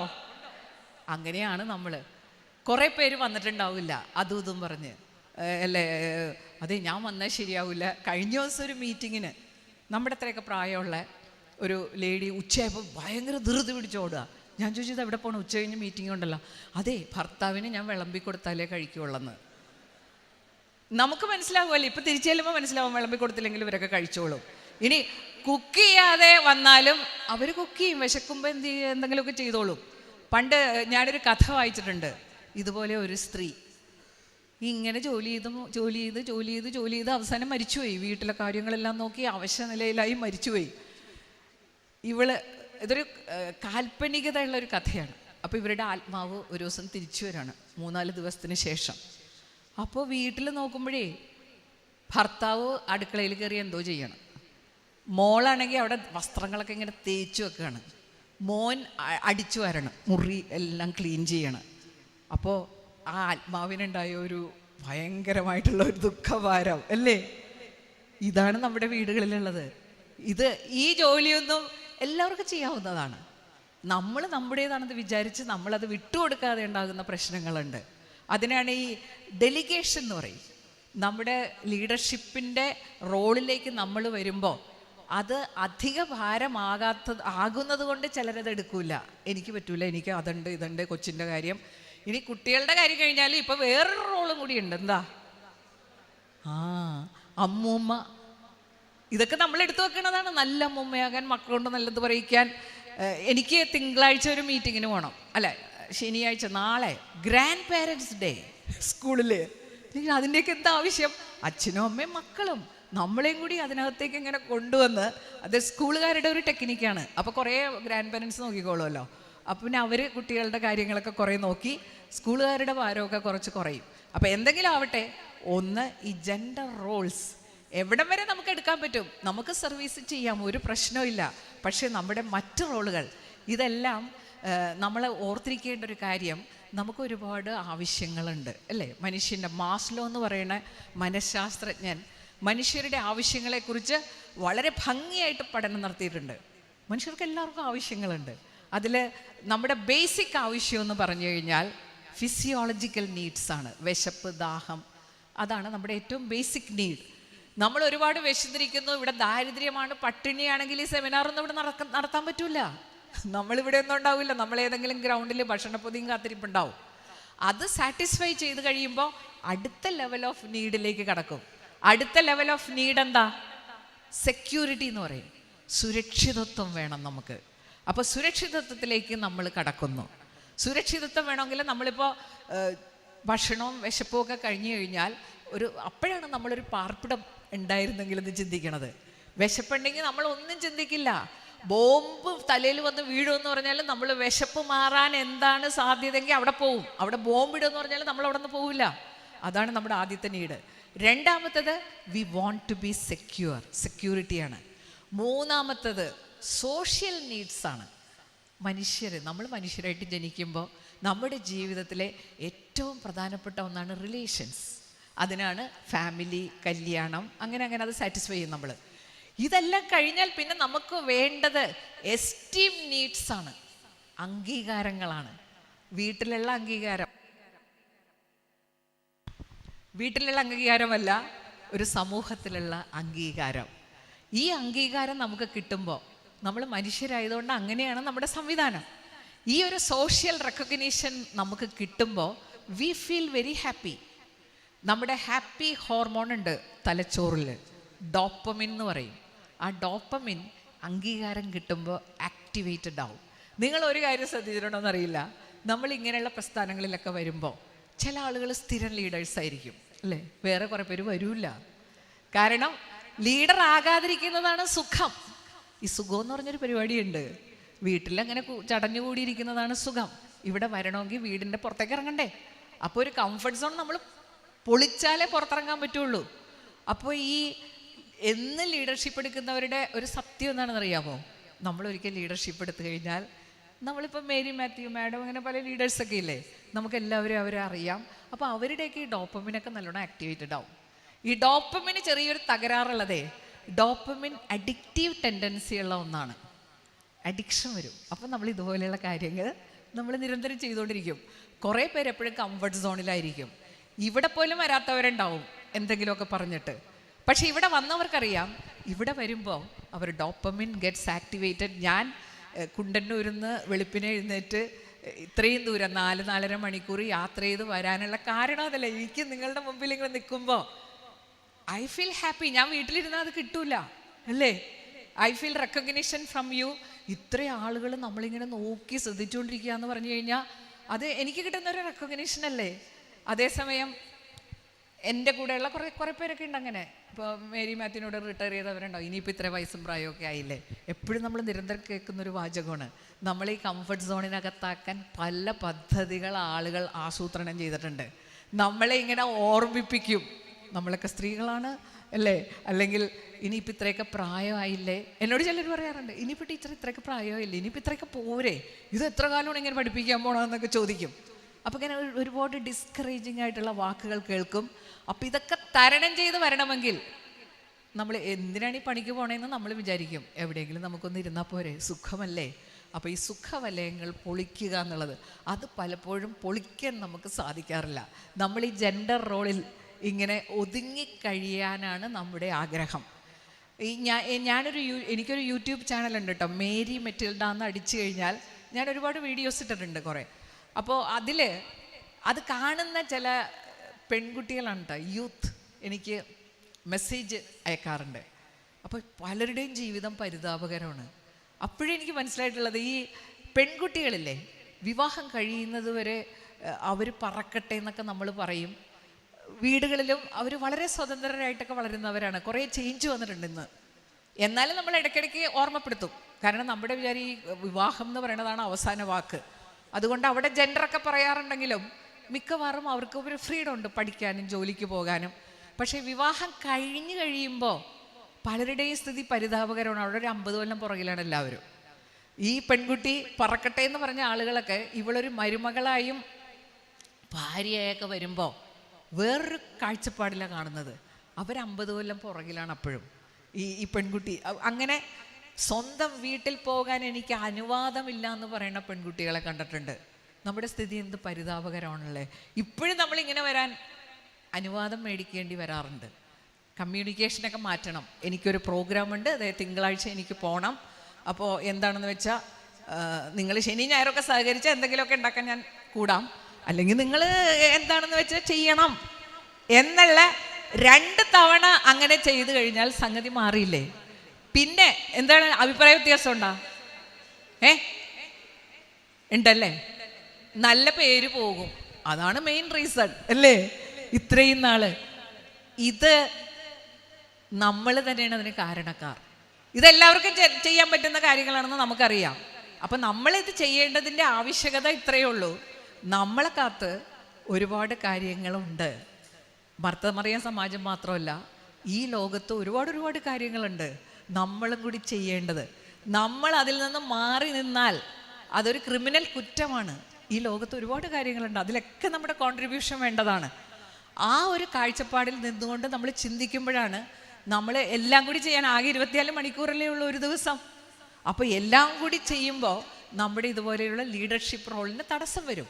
അപ്പോൾ വീട്ടിൽ നല്ലൊരു ആ കുടുംബാന്തരീക്ഷം സന്തോഷം നിറഞ്ഞതായിരിക്കണം. എല്ലാവരുടെയും സഹകരണം ഉറപ്പാക്കണം. അതിന് നമ്മളെ സഹായിക്കുന്ന സ്കില്ല് ഏതാണ്? വായ തുറന്ന് സംസാരിക്കണം. നമ്മുടെ മെയിൻ പ്രോബ്ലം അതാണ്, നമ്മളൊന്നും പറയൂലല്ലോ. അതാണ് രണ്ടാമത്തെ ചലഞ്ച്. നമ്മുടെ ഒരു പെരുമാറ്റം അങ്ങനെ, ഒരു നല്ല ഭാര്യ, നല്ല അമ്മ, നല്ല പെൺകുട്ടി എങ്ങനെയായിരിക്കണമെന്ന് ചോദിച്ചാൽ നമ്മുടെ പെരുമാറ്റം എപ്പോഴും ഒരു പാസീവ് ബിഹേവിയർ, വിധേയത്വ സ്വഭാവവുമായിട്ട് വളരെ റിലേറ്റഡ് ആണ്. അങ്ങനെയാണ് നല്ല പെൺകുട്ടി, നല്ല അമ്മ എങ്ങനെയായിരിക്കണമെന്ന് ചോദിച്ചു കഴിഞ്ഞാൽ അവിടെ നിങ്ങളൊക്കെ എന്താ പറയണമെന്ന് വെച്ചാൽ അത് തന്നെയാണ് എൻ്റെയും അഭിപ്രായം. കാപ്പി കുടിക്കാൻ നമ്മൾ പോയി കഴിഞ്ഞാൽ പോലും അവിടെ 5 സ്റ്റാർ ഹോട്ടലായിരിക്കും. എന്താ കഴിക്കേണ്ടതെന്ന് ചോദിച്ചാൽ പോലും എനിക്ക് ഇന്നതാണ് കഴിക്കേണ്ടതെന്ന് പറയാൻ പറ്റാറില്ല. നിങ്ങളൊക്കെ എന്താ കഴിക്കണമെന്ന് വെച്ചാൽ അത് തന്നെ ഞാൻ കഴിച്ചോളാം. എല്ലാവരും വേണമെന്ന് പറഞ്ഞാൽ നമ്മളും വേണമെന്ന് പറയും, എല്ലാവരും വേണ്ടാന്ന് പറഞ്ഞാൽ നമ്മളും വേണ്ടാന്ന് പറയും. സംശയമുള്ള കേസിൽ വേണ്ടണം എന്ന് വരെ പറയാൻ റെഡി ആയിട്ടുള്ള ഒരു ശീലം, ഒരു പെരുമാറ്റ ശീലം സ്ത്രീകൾക്കുണ്ട്. ഇങ്ങനെ ലീഡർഷിപ്പ് സ്കിൽസ് എല്ലാം നമുക്ക്, we are blessed with such wonderful leadership skills. കമ്മ്യൂണിക്കേഷനാണ് നമ്മുടെ ഏറ്റവും വലിയ ഒരു സ്കിൽ. അത് അപ്രോപ്രിയേറ്റ് ആയിട്ട് ഉപയോഗിക്കണം. സൈലൻസ് ബ്രേക്ക് ചെയ്യണം. നമ്മുടെ ഏറ്റവും വലിയ ശത്രു എന്ത് ചോദിച്ചാലും മറുപടിയില്ല. അതിൽ സ്ത്രീകൾ മാത്രം ഇതുകൊണ്ടാണ് നമ്മൾ ഇത്രയും കാര്യങ്ങളൊക്കെ ചെയ്യുന്നത്. പുരുഷന്മാരും സ്ത്രീകളുമുള്ള ഒരു സ്ഥലത്ത് വന്നു കഴിഞ്ഞാൽ എനിക്കറിയാം സ്ത്രീകൾ ഭയങ്കര സൈലൻ്റ് ആയിരിക്കും. അവിടെ സംസാരിക്കുന്ന സ്ത്രീകളുടെ എണ്ണം വളരെ കുറവായിരിക്കും. പിന്നെ അവർക്ക് ഒരു പേരും വീഴും, അതോ ഭയങ്കര തൻ്റെടിയല്ലേ. ഈ തൻ്റേതായിട്ടുള്ള ഇടം നോക്കുന്നവരെയൊക്കെ ഒരു പേര് വിളിക്കും നമ്മൾ, തൻ്റെടി. പിന്നെ ആ പേരൊക്കെ സഹിക്കാനുള്ള ത്രാണിയില്ലാത്തവർ, അങ്ങനെയുണ്ട് കുറേ പേര്. എപ്പോഴും കംഫർട്ട് സോണിൽ. ആളുകൾ എന്തെങ്കിലും പറഞ്ഞോട്ടെ, എനിക്ക് ചെയ്യാനുള്ള കാര്യങ്ങൾ ഞാൻ ചെയ്യും. അവിടെ ഔചിത്യം എന്നുള്ളൊരു വാക്കുണ്ട് കേട്ടോ. ഞാൻ ചെയ്യുന്ന കാര്യങ്ങൾ വേറൊരാൾക്ക് തടസ്സമായിട്ട് വരാൻ പാടില്ല. വേറൊരാൾക്ക് തടസ്സമായിട്ട് എൻ്റെ കമ്മ്യൂണിക്കേഷൻ, എനിക്ക് ആശയവിനിമയം നടത്താനുള്ള അവകാശമുണ്ട്, കഴിവുണ്ട്. പക്ഷേ അപ്പുറത്തൊരാളുണ്ടെന്ന് മറന്നു പോകരുത്. അപ്പോൾ അതിന് നമ്മുടെ സ്കില്ല് ഔചിത്യപൂർവ്വം ഉപയോഗിക്കാനുള്ള ഒരു തയ്യാറെടുപ്പ് നമുക്ക് ഉണ്ടായാൽ മതി. എന്ത് കാര്യവും ആരോടും പറയാതിരിക്കരുത്. We have to communicate. പറയാതിരുന്നാൽ പെട്ടുപോകും. മൗന സമ്മതം എന്നൊക്കെ പറഞ്ഞ് പണ്ടേ തൊട്ട് നമുക്ക് വേണ്ടി ഉണ്ടാക്കിയിട്ടുള്ള ചില പഴഞ്ചൊല്ലുണ്ട്. നമ്മൾ ചിലപ്പോൾ ഒന്നും മിണ്ടാത്തത് കൊണ്ടാണ്. അത് അവൾക്ക് വലിയ കുഴപ്പമൊന്നുമില്ല, അമ്മയ്ക്ക് വലിയ കുഴപ്പമൊന്നുമില്ല. അമ്മ അങ്ങനെ ഒരു ആവശ്യം പറഞ്ഞിട്ടില്ലല്ലോ, അല്ലേ? നമ്മൾ ചിലപ്പോൾ നമ്മുടെ ഉള്ളിൽ പല കാര്യങ്ങളുണ്ടാവും, പക്ഷെ നമ്മൾ മിണ്ടില്ല. നമ്മൾ ചിലപ്പോൾ വേറെ സുഹൃത്തുക്കളോടൊക്കെ പറഞ്ഞാൽ അവരായിരിക്കും നമ്മുടെ വീട്ടുകാരോട് പറയുന്നത്. അപ്പോൾ അവർ പറയണതാ, അയ്യോ അമ്മയ്ക്ക് അങ്ങനെയൊക്കെ ഉണ്ടോ, അമ്മ ഇതുവരെയും പറഞ്ഞിട്ടില്ലല്ലോ അങ്ങനെയൊക്കെ ഉണ്ടെന്ന്. അപ്പോൾ ഈ കമ്മ്യൂണിക്കേറ്റ് ചെയ്യുമ്പോൾ കമ്മ്യൂണിക്കേറ്റ് ചെയ്യണം. നമ്മുടെ ആവശ്യങ്ങളില്ലേ പറയണം. ആവശ്യങ്ങൾ എന്തുകൊണ്ട് പറയുന്നില്ല? അതാണ് നമ്മുടെ ആദ്യത്തെ പ്രോബ്ലം. ആവശ്യം അനുവാദമായിട്ടല്ല ചോദിക്കേണ്ടത്. എനിക്ക് ഇതാണ് ആവശ്യം, ഇതാണ് എൻ്റെ ഇഷ്ടം, ഇതാണ് എൻ്റെ താല്പര്യം, എനിക്കിത് ചെയ്യണം. അങ്ങനെയൊക്കെയുള്ള ഡയലോഗുകളില്ലേ, അത് ശീലിക്കണം. അത് ബ്രേക്ക് ചെയ്യണം. ചിലപ്പോൾ അവളിതേ മർത്തമറിയൻ ട്രെയിനിങ്ങിന് പഠിക്കും, മേലാൽ ട്രെയിനിങ്ങിനെങ്ങാനും പോയല്ല. ആ ലെവലിൽ ആശയവിനിമയം മാറുകയും ചെയ്യരുത്. അതായത് നമുക്കൊരാളുടെ അഭിപ്രായത്തോട് വിയോജിക്കുമ്പോൾ നമ്മൾ സാധാരണ പറയാറുള്ളത് എന്താ? നിങ്ങളുടെ അഭിപ്രായത്തോട് ഞാൻ വിയോജിക്കുന്നു എന്ന് പറയുമല്ലേ. ചിലർ കുറച്ച് തൻ്റെ അഭിപ്രായത്തോട് എനിക്ക് യോജിപ്പൊന്നുമില്ല കേട്ടോ ഇങ്ങനെ പറയാറുണ്ട്. വേറെ ചിലരെന്ത് പറയും? നമ്മളുടേതല്ലാത്ത ഒരു അഭിപ്രായം പറഞ്ഞാൽ യു ആർ റോങ് എന്ന് വരെ പറയണവരെ ഞാൻ കണ്ടിട്ടുണ്ട്. അതിൻ്റെ ആവശ്യമില്ലല്ലോ, അയാൾ പറഞ്ഞതല്ലേ തെറ്റിപ്പോയിട്ടുള്ളൂ, ഇനി തെറ്റാണെങ്കിൽ തന്നെയും. അവിടെ നമുക്ക് എത്ര ഭംഗിയായിട്ട് പറയാം അല്ലേ? നമുക്ക് ഇത്രയും ഈ ഒരു അനുകൂല ഘടകമുള്ളത് കൊണ്ട് അത് ഉപയോഗിക്കണം. എങ്ങനെ സംസാരിക്കാം? എനിക്ക് അതേക്കുറിച്ച് വേറൊരു അഭിപ്രായമാണുള്ളത്. എത്ര നല്ലതാണല്ലേ, എത്ര ഭംഗിയായിട്ട് പറയുന്നു. ഇനി ഒരാൾ പറയണത് തെറ്റിപ്പോയി, യു ആർ റോങ് എന്നൊന്നും പറയണ്ടല്ലോ. എന്ത് പറയാം? എൻ്റെ അറിവ് ഇങ്ങനെയാണ്. എന്ത് രസമായിട്ട് സംസാരിക്കാം നമുക്ക്. അപ്പോൾ എന്ത് കാര്യവും ഈ ആളുകളെ ചിലപ്പോൾ നമ്മുടെ വീടുകളിലുള്ള ചില ശീലങ്ങൾ തിരുത്തേണ്ടതായിട്ട് വരും. അങ്ങനെ കറക്റ്റ് ചെയ്യണം. ഇപ്പോഴത്തെ പല അമ്മമാരുടെയും സ്ത്രീകളുടെയും പ്രശ്നം അതാണ്. ഞാനായിട്ട് പറഞ്ഞ് പ്രശ്നമൊന്നും ഉണ്ടാക്കാൻ പോകാറില്ല. മിണ്ടാതിരുന്ന പ്രോബ്ലം ഇല്ലല്ലോ, പക്ഷേ അത് വലിയ പ്രോബ്ലമാണ്. ഒന്നാമത്തെ മിണ്ടാതിരുന്ന് നമ്മുടെ ആവശ്യങ്ങൾ നടക്കാതെ വരുമ്പോൾ നമ്മുടെ ഉള്ളിൽ ഒരുപാട് ആഗ്രഹങ്ങളും മോഹങ്ങളും സ്വപ്നങ്ങളും ഉണ്ട്. ഇപ്പോൾ ഇല്ല എന്ന് പറയാൻ പറ്റുമോ? ഒരു കഥാകാരൻ ഫോർഡ് ഹെൻറി എന്നാണ് അങ്ങോരുടെ പേര്. അദ്ദേഹം എഴുതിയ ഒരു പുസ്തകത്തിൽ, ഞാൻ എൻ്റെ പേര് വിട്ടുപോയി പെട്ടെന്ന്, ആ ഒരു പുസ്തകത്തിൽ, ആ പുസ്തകം അദ്ദേഹം എഴുതാനുള്ള കാരണം ഈ ഒരിക്കലും അദ്ദേഹം വിശദീകരിക്കുകയായിരുന്നു കേട്ടോ. അപ്പോൾ അദ്ദേഹം ഒരു ബിസിനസ് ഗ്രൂപ്പിൻ്റെ പരിപാടിയിൽ പങ്കെടുക്കുകയായിരുന്നു. അപ്പോൾ ആ പരിപാടിയിൽ ഈ പ്രോഗ്രാം നടത്തിയ ആള് പാർട്ടിസിപ്പൻസിനോട് ചോദിച്ചു, ഈ ലോകത്തിലെ ഏറ്റവും വിലപിടിപ്പുള്ള സ്ഥലം ഏതാണ്? ഏതായിരിക്കും ഈ ലോകത്തിലെ ഏറ്റവും വിലപിടിപ്പുള്ള സ്ഥലം? നിങ്ങൾക്ക് വല്ല മറുപടി ഉണ്ടോ? അപ്പോൾ പലരും പല സ്ഥലങ്ങളൊക്കെ പറഞ്ഞു. ഒരുപാട് രത്നങ്ങളൊക്കെ മറ്റുള്ളൊരിടം, സ്വർണം കിട്ടുന്ന ഇടം, അങ്ങനെ ഓരോരോ സ്ഥലങ്ങളൊക്കെ പറഞ്ഞു, വലിയ ടൂറിസ്റ്റ് കേന്ദ്രങ്ങളൊക്കെ പറഞ്ഞു. പക്ഷെ അദ്ദേഹം പറഞ്ഞു, അതല്ല, ലോകത്തെ ഏറ്റവും വിലപിടിപ്പുള്ള സ്ഥലം ഏതാണെന്നോ? സിമിത്തേരിയാണെന്ന്. സിമിത്തേരിയാണ്. എന്താണ് സിമിത്തേരിയാണെന്ന് പറയാൻ കാര്യം? ഒരുപാട് പേരുടെ ഒരുപാട് വിലപിടിപ്പുള്ള സ്വപ്നങ്ങളൊക്കെ കുഴിച്ചു മൂടിയിരിക്കുന്ന സ്ഥലമാണ് സിമിത്തേരി. അപ്പോൾ നമ്മുടെ കാര്യം പറയാനുണ്ടോ? അപ്പോൾ ഞാൻ പറയും, സ്ത്രീകളുടെ ശവകുടീരങ്ങളായിരിക്കും ഏറ്റവും വാല്യൂ. കാരണം ഒരുപാട് സ്വപ്നങ്ങളും ആഗ്രഹങ്ങളും കുഴിച്ചു മൂടിയിരിക്കുന്ന ഒരിടമാണത്. പണ്ടുള്ളവർക്ക് ഈ പ്രശ്നം ഉണ്ടായില്ല, കാരണം അവർക്ക് വലിയ ആഗ്രഹമൊന്നുമില്ല. ഇപ്പോഴത്തെ പ്രശ്നം എന്ന് വെച്ചാൽ ഈ സോഷ്യൽ മീഡിയ ഇങ്ങനെയുള്ള സംഭവങ്ങൾ വന്നപ്പോൾ നമ്മൾ ഈ ഔട്ടർ വേൾഡിൽ നടക്കുന്ന കാര്യങ്ങളൊക്കെ നമ്മൾ അറിയുന്നു, നമ്മുടെ കഴിവുകളെക്കുറിച്ച് നമ്മൾ അറിയുന്നു. അതൊന്നും ഉപയോഗിക്കാൻ പറ്റാതെ വരുമ്പോൾ നമുക്ക് ഭയങ്കര പ്രശ്നമാണ്. പിന്നെ നമ്മൾ നല്ല പേര് കിട്ടാൻ വേണ്ടി ഇതൊക്കെ അടിച്ചമർത്തി സപ്രസിങ് എന്ന് പറയും. ഈ സപ്രസ് ചെയ്ത ഭയങ്കര ഒരു പ്രശ്നമുള്ളത്, എപ്പോഴെങ്കിലും അത് പുറത്തേക്ക് വന്നാൽ പിന്നെ പ്രശ്നമാണ്, ഭയങ്കര പ്രശ്നമാണ്. പിന്നെ നമ്മളെ തന്നെ നമുക്ക് പിടിച്ചാൽ കിട്ടൂല. ഇനി ഞാൻ ഇങ്ങനെ തന്നെ ജീവിച്ച് ഇങ്ങനെ പോകണമെന്ന് വിചാരിച്ചോ, ചിലപ്പോൾ ഒരു സ്റ്റേജിൽ നമുക്ക് ഡിപ്രഷൻ വരും. അങ്ങനെയാണ് ചിലർ, ഓ ഇത്രയും കാലം ജീവിച്ചിട്ട് എന്താ ഉണ്ടായത്. ഈ ഒരു കാര്യം ഉറപ്പാണ് കേട്ടോ, നമ്മളിപ്പോൾ ജെൻഡർ റോൾ എന്നും പറഞ്ഞ് ചക്രശ്വാസം വലിച്ച് ചിലർക്ക് വേണ്ടിയൊക്കെ ചില കാര്യങ്ങളൊക്കെ ചെയ്യുന്നില്ലേ, തിരിച്ചൊന്നും കിട്ടാൻ പോണില്ല. അത് ഞാൻ എഴുതി തരാം. നമ്മളിത് ചെയ്തു എന്നാ, അല്ലെങ്കിൽ ഇതിനൊന്നും ആരും ഒരു വാല്യൂ തരാൻ പോണില്ല. അങ്ങനെ ഒരു കാലഘട്ടത്തിൽ നമ്മൾ എത്തി നിൽക്കുകയാണ്. അപ്പോൾ നമ്മുടെ കഴിവുകൾ ഉപയോഗിക്കുന്നതിന് ജെൻഡർ റോൾ തടസ്സമാകുമ്പോൾ നമ്മുടെ പെരുമാറ്റം അതിൽ വലിയൊരു പ്രോബ്ലമാണ്. നമ്മൾ പെരുമാറാൻ പഠിക്കണം. പെരുമാറാൻ പഠിക്കുമ്പോൾ ചില സ്ത്രീകൾക്ക് വരുന്ന ഒരു പ്രശ്നമുണ്ട്. ഇതൊക്കെ പഠിച്ച് ഭയങ്കര സംഭവമായിട്ട് പുരുഷന്മാരെയൊക്കെ അടിച്ചമർത്തുക, അടിച്ചിരുത്തുക, അതല്ല നമ്മുടെ മനോഭാവം എന്ന് പറഞ്ഞു കഴിഞ്ഞാൽ I am okay, you are also okay. ഇപ്പം നമ്മുടെ മനോഭാവം എങ്ങനെയാ? I am not okay, you are okay. എനിക്കെന്തോ കുഴപ്പം പ്രശ്നമുണ്ട്, ഞാൻ അങ്ങനെ കേട്ട് വളർന്നതാണ്, എനിക്കത്ര ആവില്ല. പിന്നെ I am okay, you are not okay, അത് വളരെ അപകടകരമാണ്. അപ്പോൾ നമ്മൾ വേണ്ടത് എന്താ? നമ്മൾ രണ്ട് കൂട്ടരും, ഈ ലോകത്ത് രണ്ട് കൂട്ടരും വേണ്ടപ്പെട്ട ആളുകളാണ്. നമ്മുടെ ചലഞ്ചസ് നമ്മൾ ഓവർകം ചെയ്യുമ്പോൾ അപ്പുറത്ത് നിൽക്കുന്ന ആൾ നമുക്ക് വളരെ വേണ്ടപ്പെട്ട ആളാണ്, അല്ലേ? അല്ലാതെ ശത്രുവൊന്നുമല്ല. ഇപ്പോൾ വന്ന് അപ്പോൾ നമ്മൾ ചെയ്യുന്നത്, നമ്മളിങ്ങനെ ബെറ്റർ ആകാൻ ആഗ്രഹിക്കുന്നതിൻ്റെ, നമ്മുടെ സ്കിൽസ് ഉപയോഗിക്കാൻ ആഗ്രഹിക്കുന്നതിൻ്റെ കാരണം എന്താ? ഒരു ബെറ്റർ വേൾഡിന് വേണ്ടി, ഈ ലോകം കുറച്ചും കൂടി മനോഹരമാകാൻ, ഈ സമൂഹം കുറച്ചും കൂടി മനോഹരമാകാൻ. അല്ലാണ്ട് ഇത് ആരും തമ്മിലുള്ള മത്സരമൊന്നുമല്ല.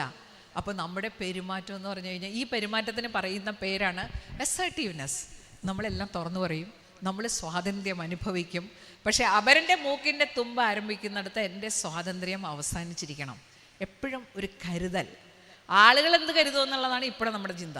അതല്ല, കരുതൽ വേണം. അയ്യോ എന്ത് കരുതും എന്നുള്ള ചിന്ത തുടച്ചു നീക്കണം. പകരം കരുതൽ വേണം. ഒരാളെ കറക്റ്റ് ചെയ്യുമ്പോഴും നമുക്ക് ചിലപ്പോൾ ഇഷ്ടപ്പെടാത്ത പലതും നടക്കും. ഇനി ഒരു ഭർത്താവ് തന്നെ രാത്രി 12 മണിയാകുമ്പോൾ കയറി വരുന്നു, നമ്മളോട് പറഞ്ഞിട്ടില്ല. ഞാനിതൊരു എക്സാമ്പിൾ പറഞ്ഞതാണ്. നമുക്കതുകൊണ്ട് ഭയങ്കര ബുദ്ധിമുട്ടുണ്ടാവുന്നു, അല്ലേ? വീട്ടിലിങ്ങനെ മുന്നറിയിപ്പില്ലാതെ വൈകി വരുന്നു. അപ്പോൾ നമ്മളിങ്ങനെ നിൽക്കുമ്പോൾ വിഷമിച്ചും സങ്കടപ്പെട്ടും ദേഷ്യപ്പെട്ടും, നല്ല ദേഷ്യവും വരുന്നുണ്ട്. ഇങ്ങനെ നിൽക്കുമ്പോഴാണ് അദ്ദേഹത്തെ കാണുന്നത്. പഠിക്കൽ അദ്ദേഹത്തെ കാണുമ്പോൾ പലതരത്തിലാണ് പ്രതികരിക്കാറ്. പാസീവ് ബിഹേവിയർ എന്ന് നമ്മൾ പറഞ്ഞില്ലേ, വിധേയത്വ സ്വഭാവമുള്ള ഭാര്യ സാധാരണ എന്ത് ചെയ്യും? അങ്ങൊരു 12 മണിക്കെങ്കിൽ 12 മണിക്ക് വന്ന് ഞാനായിട്ട് പറഞ്ഞ പ്രശ്നമൊന്നും ഉണ്ടാക്കേണ്ട, മിണ്ടാതിരുന്നേക്കാം. ഇതാണ് ഞാൻ പറഞ്ഞത്, അപകടമാണ്. ചിലപ്പോൾ ഇങ്ങനെ സപ്രസ് ചെയ്ത് ഒരു ലിമിറ്റ് ഉണ്ടാവും നമുക്ക് എല്ലാത്തിനും. ഇനി വേറെ ചില ഭാര്യമാരുണ്ട് കേട്ടോ, അവരും ഉണ്ടാകും. അതായത് I am okay, you are not okay എന്ന് പറയുന്ന ഒരു സ്വഭാവമുള്ളവർ. ഇങ്ങോരുടെ തലവട്ടം ദൂരെ കാണുമ്പോഴേ ഇവർ പറയുമല്ലോ, ഇത്രയും നേരം ആരുടെ കൂടെയായിരുന്നു, എവിടെയായിരുന്നു, ഇതിനൊക്കെ മറുപടി കിട്ടിയാലേ അകത്തേക്ക് പ്രവേശനമുള്ളൂ. ഇത് കേൾക്കുന്ന ആൾ എന്തായിരിക്കും തീരുമാനിക്കുക? ഒരിക്കലും ഗുണപരമായ ഒരു ചേഞ്ച് അപ്പുറത്തുണ്ടാവില്ല. അയാൾ എന്തായിരിക്കും തീരുമാനിക്കുക? 12 മണിക്ക് വന്നപ്പോൾ ഇവളിങ്ങനെ പറഞ്ഞെങ്കിൽ നാളെ 1 മണിക്ക് വന്ന് നോക്കാം. ഇതാണ് അവിടെ സംഭവിക്കാൻ സാധ്യത. അപ്പോഴാണ് നമ്മുടെ ഏറ്റവും വലിയ ചലഞ്ചായിട്ട് വരുന്നത്, നമുക്ക് appropriate behaviour and appropriate expression of communication നമ്മൾ പലപ്പോഴും ശീലിക്കാത്തത് കൊണ്ട് നമുക്കൊരാശങ്കയുണ്ട്. അങ്ങനെ പെരുമാറിയാൽ എന്ത് സംഭവിക്കും? ഒന്നും സംഭവിക്കില്ല. അപ്രോപ്രിയേറ്റ് ആയിട്ട് പെരുമാറിക്കഴിഞ്ഞാൽ അവിടെ പ്രശ്നങ്ങൾ വരാനുള്ള സാധ്യത കുറവാണ്.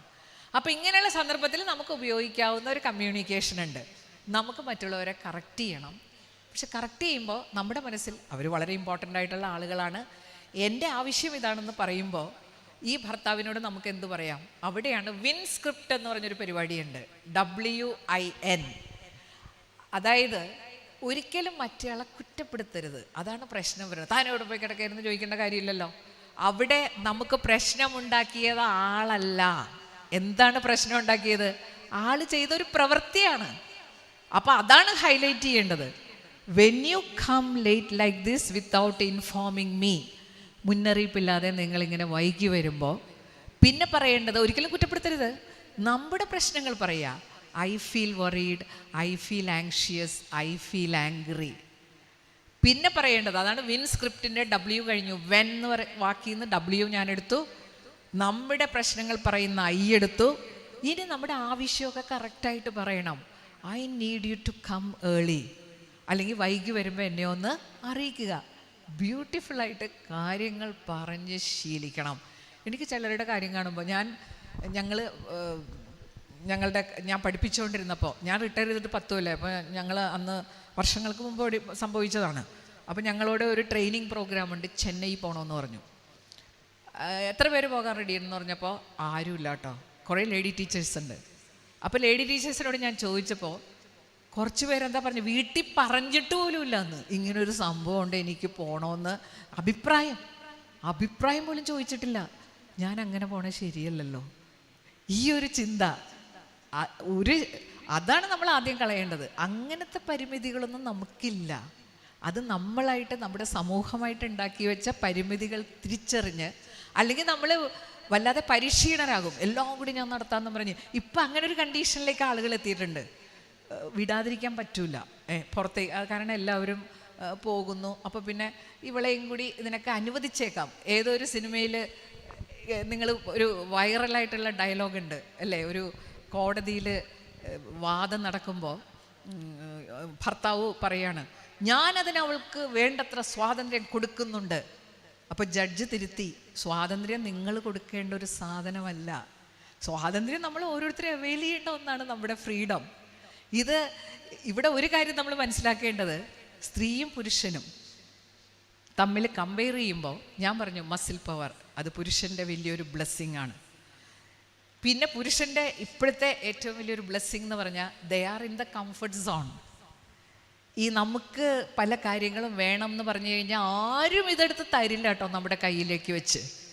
ഞാനിങ്ങനെ സക്സസ്ഫുൾ സ്ത്രീകളുടെ ഇൻ്റർവ്യൂ കാണുമ്പോൾ അവരോട് ചോദിക്കുന്ന ഒരു ചോദ്യമുണ്ട്, അപ്പോൾ നിങ്ങൾക്ക് വീട്ടിൽ നിന്ന് നല്ല സപ്പോർട്ടായിരുന്നല്ലേ? ഞാനൊരു കാര്യം ഉറപ്പിച്ച് പറയാം, ഇതിനൊന്നും വീട്ടിൽ നിന്ന് വലിയ സപ്പോർട്ടൊന്നും കിട്ടൂല. മിക്കവാറും മെജോറിറ്റി. അതിൻ്റെ കാരണം അവർ നല്ല കംഫർട്ട് സോണിലാണ്. നല്ല സുഖമല്ലേ, ഒന്ന് രാവിലെ എഴുന്നേൽക്കുമ്പോൾ കാപ്പി മേശപ്പുറത്ത് ചെന്നിരുന്നാൽ മതി, ഭക്ഷണമൊക്കെ എടുത്തു വെച്ചിട്ടുണ്ട്. വൈകുന്നേരം ഓഫീസ് വിട്ട് നിന്ന് കഴിഞ്ഞാൽ പൂമുഖവാതിക്കൽ പുഞ്ചിരിച്ചുകൊണ്ടിരിക്കുന്ന ഭാര്യ. ഈ കംഫർട്ട് സോണൊന്നും പൊളിക്കാൻ ആരും തയ്യാറാവില്ല. ഇത് നമുക്ക് വേണമെങ്കിൽ നമ്മൾ ഇനീഷ്യേറ്റീവ് എടുക്കാതെ നടക്കൂല. അങ്ങനെ ഒരു ആഗ്രഹം വേണ്ട. പിന്നെ സപ്പോർട്ട് കിട്ടും എപ്പോഴാണെന്നറിയാമോ? ഈ ഭാര്യ സ്വന്തം പ്രയത്നത്താൽ സക്സസ്ഫുള്ളായൊക്കെ വരുമ്പോൾ അവളെൻ്റെ ഭാര്യയാണ്, 4 പേരെ പരിചയപ്പെടുത്താൻ അവളിത് ലീഡറാണ്, പിന്നെ സപ്പോർട്ട് കിട്ടും. അപ്പോൾ ആദ്യത്തെ സമയം നല്ല ടഫാണ്, ഇതിന് ഇറങ്ങേണ്ട ഒരു സമയം. അവിടെ കംഫർട്ട് സോൺ ബ്രേക്ക് ചെയ്യണം. പിന്നെ കംഫർട്ട് സോൺ ബ്രേക്ക് ചെയ്യൽ അത്ര പ്രശ്നമുള്ള കാര്യമൊന്നുമല്ല. പണ്ടൊരു രാജാവിന് 2 പരുന്തുകളെ, സമയം നോക്കണം അല്ലേ, സമയമായോ? ഇനി എത്ര സമയമുണ്ട് അച്ഛാ?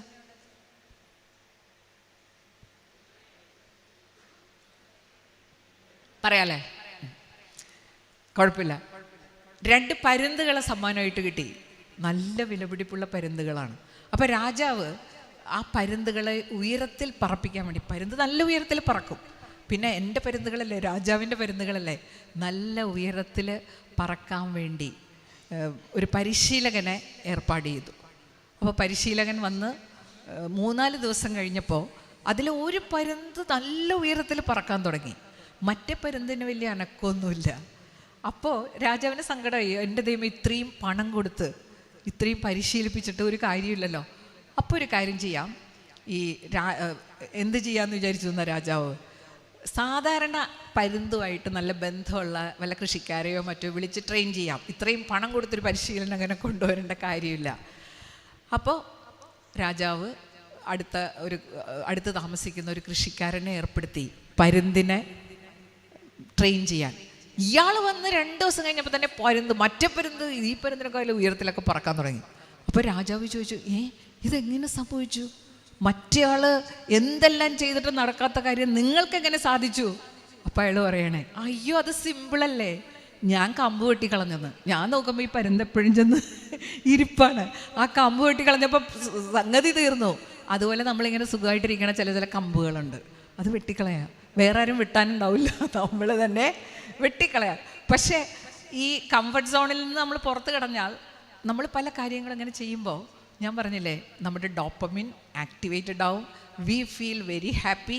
പിന്നെ നമ്മളത് വീണ്ടും വീണ്ടും ചെയ്യും. അങ്ങനെയാണ് ഈ ക്ലാസ് ടോപ്പേഴ്സിൻ്റെ കാര്യത്തിലും അങ്ങനെയാണ് സംഭവിക്കുന്നത്. ചില കുട്ടികൾ എന്നും ക്ലാസ് ടോപ്പർ ആകും കേട്ടോ, വിട്ടുകൊടുക്കൂല, എന്നും ഫസ്റ്റാണ്, അങ്ങനെ ഒരു വിഭാഗം ഉണ്ടാവും.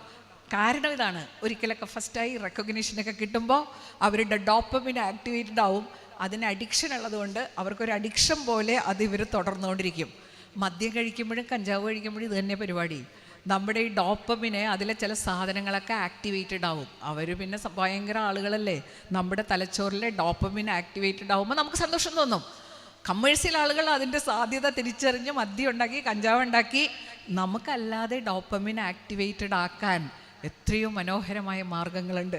അതിലൊന്നാണ് കേട്ടോ ലീഡർഷിപ്പ്. നമ്മളൊരു ഗ്രൂപ്പിനോടൊക്കെ സംസാരിക്കുമ്പോൾ നമുക്ക് കിട്ടുന്നൊരു സന്തോഷമല്ലേ ഒരു ഗ്രൂപ്പിനോട്. പക്ഷേ ആ ലെവലിലേക്ക് വരാൻ കംഫർട്ട് സോൺ ഒരുപാടുണ്ട്, ബ്രേക്ക് ചെയ്യണം. ഒന്നും വേണ്ട, ഞാൻ വിളിക്കാം, ഞാൻ ഈ ഗ്രൂപ്പിലിരിക്കുന്ന ഒരാളെ ഇങ്ങോട്ട് വിളിക്കാം, മൈക്ക് കയ്യിൽ തരാം, ഒരു വിഷയം തരാം, സംസാരിക്കൂ എന്ന് പറഞ്ഞു കഴിഞ്ഞാൽ നിങ്ങളിപ്പോൾ അവിടെ ഒരു പ്രശ്നമില്ലാതെ ഇരുന്ന ആളുകളാണ്. വല്ല കാര്യമുണ്ടല്ലേ? നിങ്ങൾ വളരെ സമാധാനപരമായി സന്തോഷപരമായിട്ടിരുന്ന ആളുകളാണ്. ആരെങ്കിലും ഒരാൾ എഴുന്നേക്കുമെന്ന് പറയുമ്പോൾ തന്നെ പ്രശ്നമായി. അതത്രയുള്ള കാര്യം. ഈ കസേര എന്ന് പറഞ്ഞാൽ ഭയങ്കര കംഫർട്ട് സോണാണ്. അവിടെ നിന്ന് വരണമെങ്കിൽ അതാദ്യം ബ്രേക്ക് ചെയ്ത് ഇങ്ങോട്ട് വരണ്ടേ? നിങ്ങൾ ഒരു ഗ്രൂപ്പിൻ്റെ ഇടയിൽ ഇങ്ങനെ ഇരിക്കുമ്പോൾ നല്ല സുഖമാണ്. ബ്രേക്ക് ചെയ്താലേ അവിടെ നിന്ന് എഴുന്നേറ്റ് വരണമെങ്കിൽ തന്നെ കംഫർട്ട് സോൺ ബ്രേക്ക് ചെയ്യണം. അപ്പോൾ നമ്മൾ കമ്മ്യൂണിക്കേഷൻ, പെരുമാറ്റം, ഇപ്പം നമുക്കത് ഭയങ്കര ചലഞ്ചിങ് ആയിട്ട് നിൽക്കുന്ന സംഭവങ്ങളാണ്. കാരണം നമ്മൾ അങ്ങനെയാണ് പരിശീലിച്ചിട്ടുള്ളത്. ഒരു സ്ത്രീ ആയാൽ എങ്ങനെയാണ് സംസാരിക്കേണ്ടത്. പക്ഷെ നമ്മൾ ഈ ഓപ്പൺ അപ്പ് ചെയ്യുക എന്ന് പറയും, നമ്മുടെ കാര്യങ്ങളൊക്കെ തുറന്ന് സംസാരിച്ചാൽ തന്നെ പകുതി പ്രശ്നമോടെ ഒഴിവാകും കേട്ടോ. പണ്ട് ഞാൻ ഒരു കോളേജിൽ ജോലി ചെയ്തിരുന്നപ്പോൾ, കുറേ നാൾ മുമ്പാണ്, ഞാൻ തന്നെ വയസ്സായതുകൊണ്ടാണ് കുറേ നാൾ മുമ്പ് എന്ന് പറയുന്നത്. ഞാൻ ചെറുപ്പമായിരുന്ന സമയത്തെ കാര്യങ്ങളാണ് പറയുന്നത്, അന്തക്കാലം. അപ്പോൾ ഞാൻ ഒരു കോളേജിൽ ജോലി ചെയ്യാൻ ജോയിൻ ചെയ്തപ്പോൾ അന്ന് കോളേജിലൊന്നും സൗകര്യങ്ങളൊക്കെ ഭയങ്കര കുറവാണ്. ഗവൺമെൻറ് കോളേജിലൊക്കെ ഇപ്പോഴും അങ്ങനത്തെ കോളേജ് ഒരുപാടുണ്ട്. ഒരു വാഷ്റൂമോ അങ്ങനെയുള്ള സംഭവങ്ങളൊന്നുമില്ല, അടുത്ത വീടുകളിലൊക്കെ പോകണം, അങ്ങനെയൊക്കെ ആയിരുന്നു. അപ്പോൾ അന്ന് ഞാൻ ഈ കോളേജിൽ ജോയിൻ ചെയ്തപ്പോൾ അവിടുത്തെ ഒരു സാറിനെ പറ്റി എല്ലാവരും വന്ന് പറയും, ആ സാറിനെ സൂക്ഷിക്കണം കേട്ടോ. അതാണ് നമ്മൾ പറഞ്ഞത്, അയാളുടെ അടുത്തൊന്നും പോകരുത്, സംസാരിക്കരുത്, ഭയങ്കര കുഴപ്പക്കാരനാണ്. സാറൊരു HOD ആണ്. അപ്പോൾ ജൂനിയേഴ്സിനോട് സീനിയേഴ്സ് അങ്ങനെ പറഞ്ഞു തരും. അയാളെ എങ്ങനെ ഫേസ് ചെയ്യണമെന്നല്ല പറയുക, നമ്മൾ അങ്ങനെ പോകണ്ട, മിണ്ടണ്ട, അങ്ങനെയാണ് നമ്മൾ സാധാരണ പറയാറുള്ളത്. വെറുതെ നീ കുഴപ്പത്തിനൊന്നും പോകണ്ട. അപ്പോൾ ഞാനിങ്ങനെ നോക്കും അങ്ങോരെ. അപ്പോൾ ഞാനിരിക്കേണ്ട അപ്പുറത്ത് HOD, അദ്ദേഹത്തിന് വലിയ വിശാലമായ മുറിയാണ് കേട്ടോ, ആരും അങ്ങോട്ട് പോകില്ല. അവിടെയാണെങ്കിൽ നല്ല വാഷ്റൂമൊക്കെ ഉണ്ട്. മറ്റേ വാഷ്റൂം കുറേ നടന്ന് എവിടെയോ പോകണം. അപ്പോൾ ഞാനിങ്ങനെ ആലോചിച്ച്, നമുക്കെന്താ ആ വാഷ്റൂം ഉപയോഗിച്ചാൽ സാറിനോടൊന്ന് ചോദിക്കാം. അപ്പോൾ സാറിനെ നോക്കുമ്പോൾ എനിക്ക് പ്രത്യേകിച്ച് കുഴപ്പമൊന്നും തോന്നിയില്ല. പക്ഷെ ഇവരുടെ വാർണിംഗ് ഒക്കെ ഉണ്ടല്ലോ നമ്മൾക്ക്. അപ്പോൾ ഞാൻ മുറിയിൽ ചെന്നിട്ട് കസേരയൊക്കെ വലിച്ചിരുന്നിട്ട് ഞാൻ പറഞ്ഞു, ഞാൻ സാറിനെ പരിചയപ്പെടാൻ വന്നതാണ്. അപ്പം തന്നെ സാറ് ഞെട്ടിയെന്ന് തോന്നണം. സാറിൻ്റെ സകല പെട്ടെന്നൊരു മാറ്റം വരുമല്ലോ, നമ്മൾ പ്രതീക്ഷിക്കാത്ത രീതിയിൽ ഒരു സ്ത്രീ വന്ന് തുറന്ന് സംസാരിക്കുന്നത് തന്നെ പലർക്കും ഷോക്കിംഗ് ആണ്. അപ്പോൾ ഞാൻ സാറിനെ ഒന്ന് പരിചയപ്പെടാൻ വന്നതാണ്, സാറിൻ്റെ പേരെന്താണ്, പരിചയപ്പെടുക. ഞാനിവിടെ വന്നപ്പോൾ തുടങ്ങി സാറിനെ പറ്റി അതും ഇതും കേൾക്കുന്നുണ്ട്. സാറ് എന്തോ സ്ത്രീകളോട് മോശമായിട്ട് പെരുമാറുന്ന ആളാണെന്നോ സൂക്ഷിക്കണമെന്നൊക്കെ എനിക്ക് വാർണിംഗ് കിട്ടിയിട്ടുണ്ട്. പക്ഷെ ഞാൻ സാറിനെ ഇത്രയും നാൾ നോക്കിയിട്ട് എനിക്കൊരു കുഴപ്പം തോന്നിയിട്ടില്ല. സാർ എന്നോട് മോശമായിട്ടൊന്നും പെരുമാറിയിട്ടില്ല, എനിക്ക് അങ്ങനെയൊന്നും തോന്നിയില്ല. സാർ ഇനിയും അങ്ങനെ തന്നെ എന്നോട് പെരുമാറുമെന്നാണ് എൻ്റെ വിശ്വാസം. സംഗതി അവിടെ തീർന്നില്ലേ? ഇനി ആ സാറ് വേണമെന്ന് വെച്ചാലും ഇതിനെയാണ് ഈ ഫോർഗോൺ കൺക്ലൂഷൻ എന്ന് പറഞ്ഞൊരു പരിപാടിയുണ്ട്. മുന്നോട്ട് ഇനി വരാൻ പോണത് തുറന്ന് സംസാരിക്കുക ഭയങ്കര എഫക്റ്റീവാണ് കേട്ടോ. അത് പലതരത്തിൽ ആ ടെക്നിക്ക് പ്രയോഗിക്കാം. നമുക്ക് വേണ്ട കാര്യങ്ങൾ ഇങ്ങനെ ഒരു മുഴം മുമ്പേ എറിഞ്ഞ് സാധിക്കുന്ന രീതിയുണ്ട്. ഇങ്ങനെ എന്തെല്ലാം മാർഗങ്ങളാണ്. ഞാൻ ഈ ക്ലാസ്സിൽ ഇൻറ്റേർണൽ ടെസ്റ്റൊക്കെ നടത്തുമല്ലോ, ക്ലാസ്സിൽ ചെന്നിട്ട് അടുത്ത ആഴ്ച ഒരു പരീക്ഷയുണ്ട്, നിങ്ങൾ എന്ത് പറയുന്നു? അയ്യോ അടുത്ത ആഴ്ച വേണ്ട മിസ്സേ, പരീക്ഷ എഴുതാൻ ഏതെങ്കിലും അവന് ഇഷ്ടമുണ്ടാവോ? അത് വേണ്ട മിസ്സേ, ഇനിയുണ്ടല്ലോ ഇൻറ്റേർണൽ, ഇനി സെമിസ്റ്റർ കഴിയാൻ കുറച്ച് നാളും കൂടിയുണ്ട്, അപ്പോൾ പോരെ. അതേസമയം ഞാൻ ക്ലാസ്സിൽ എന്നിട്ട് പറയാണ്, അടുത്ത ആഴ്ച നമുക്കൊരു പരീക്ഷയുണ്ട്, അത് നിങ്ങൾക്ക് ബുധനാഴ്ച എഴുതണോ വെള്ളിയാഴ്ച എഴുതണോ? പ്രശ്നം തീർന്നു, മറുപടി കിട്ടും, എഴുതും. എന്നെഴുതും? വെള്ളിയാഴ്ച. So simple. ആ ഒരു അനുഗ്രഹമല്ലേ നമുക്ക് കിട്ടിയിട്ടുള്ളത്. അല്ലാതെ സാറുമാരെ പോലെ കണ്ണുരുട്ടി കാണിച്ച് മീശ പിരിച്ചൊന്നും നമുക്ക് പറയാൻ പറ്റില്ലല്ലോ. അതാണ് നമ്മളും അവരും തമ്മിലുള്ള വ്യത്യാസം. പക്ഷേ അതിനേക്കാൾ വളരെ ഇഫക്റ്റീവായിട്ട് നമുക്ക് കാര്യങ്ങൾ ചെയ്യാൻ പറ്റുമെന്നുള്ളതാണ്. അതുപോലെ എന്ത് കണ്ടാലും പരിഭ്രമിക്കാതെ നിൽക്കുക.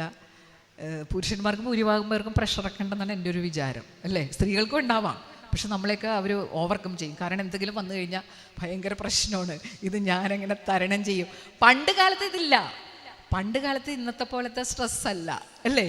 പണ്ട് കാലത്ത് എന്ന് സ്ട്രെസ്സൊക്കെ ഉണ്ടായിരുന്നു. പണ്ട് കാലത്തെ സ്ട്രെസ് എങ്ങനെയായിരുന്നു? നമുക്കൊരു സുരക്ഷിതത്വം ഉണ്ടായിരുന്നില്ല. വന്യമൃഗങ്ങൾ ആക്രമിക്കാൻ വരും, അപ്പോൾ ഇവർ അടരാടി വന്യമൃഗങ്ങളെ ഓടിച്ചത് കഴിഞ്ഞു. ഇപ്പം അങ്ങനത്തെ സ്ട്രെസ് അല്ലല്ലോ. ഈ സ്ട്രെസ് ആണുങ്ങൾക്ക് പറ്റിയതല്ല ഇപ്പോഴത്തെ സ്ട്രെസ്സ്. അത് തരണം ചെയ്യാൻ സ്ത്രീകൾക്കാണ് കൂടുതൽ കഴിവുള്ളത്. പിന്നെ ഞാനിങ്ങനെ നമ്മുടെ കമ്മ്യൂണിക്കേഷൻ സ്കിൽസ് ഉപയോഗിക്കുമ്പോൾ ഡെലിഗേഷൻ എന്ന് പറഞ്ഞൊരു പരിപാടിയുണ്ട്. മറ്റുള്ളവരെ കൊണ്ട് കാര്യങ്ങൾ ചെയ്യിക്കുക.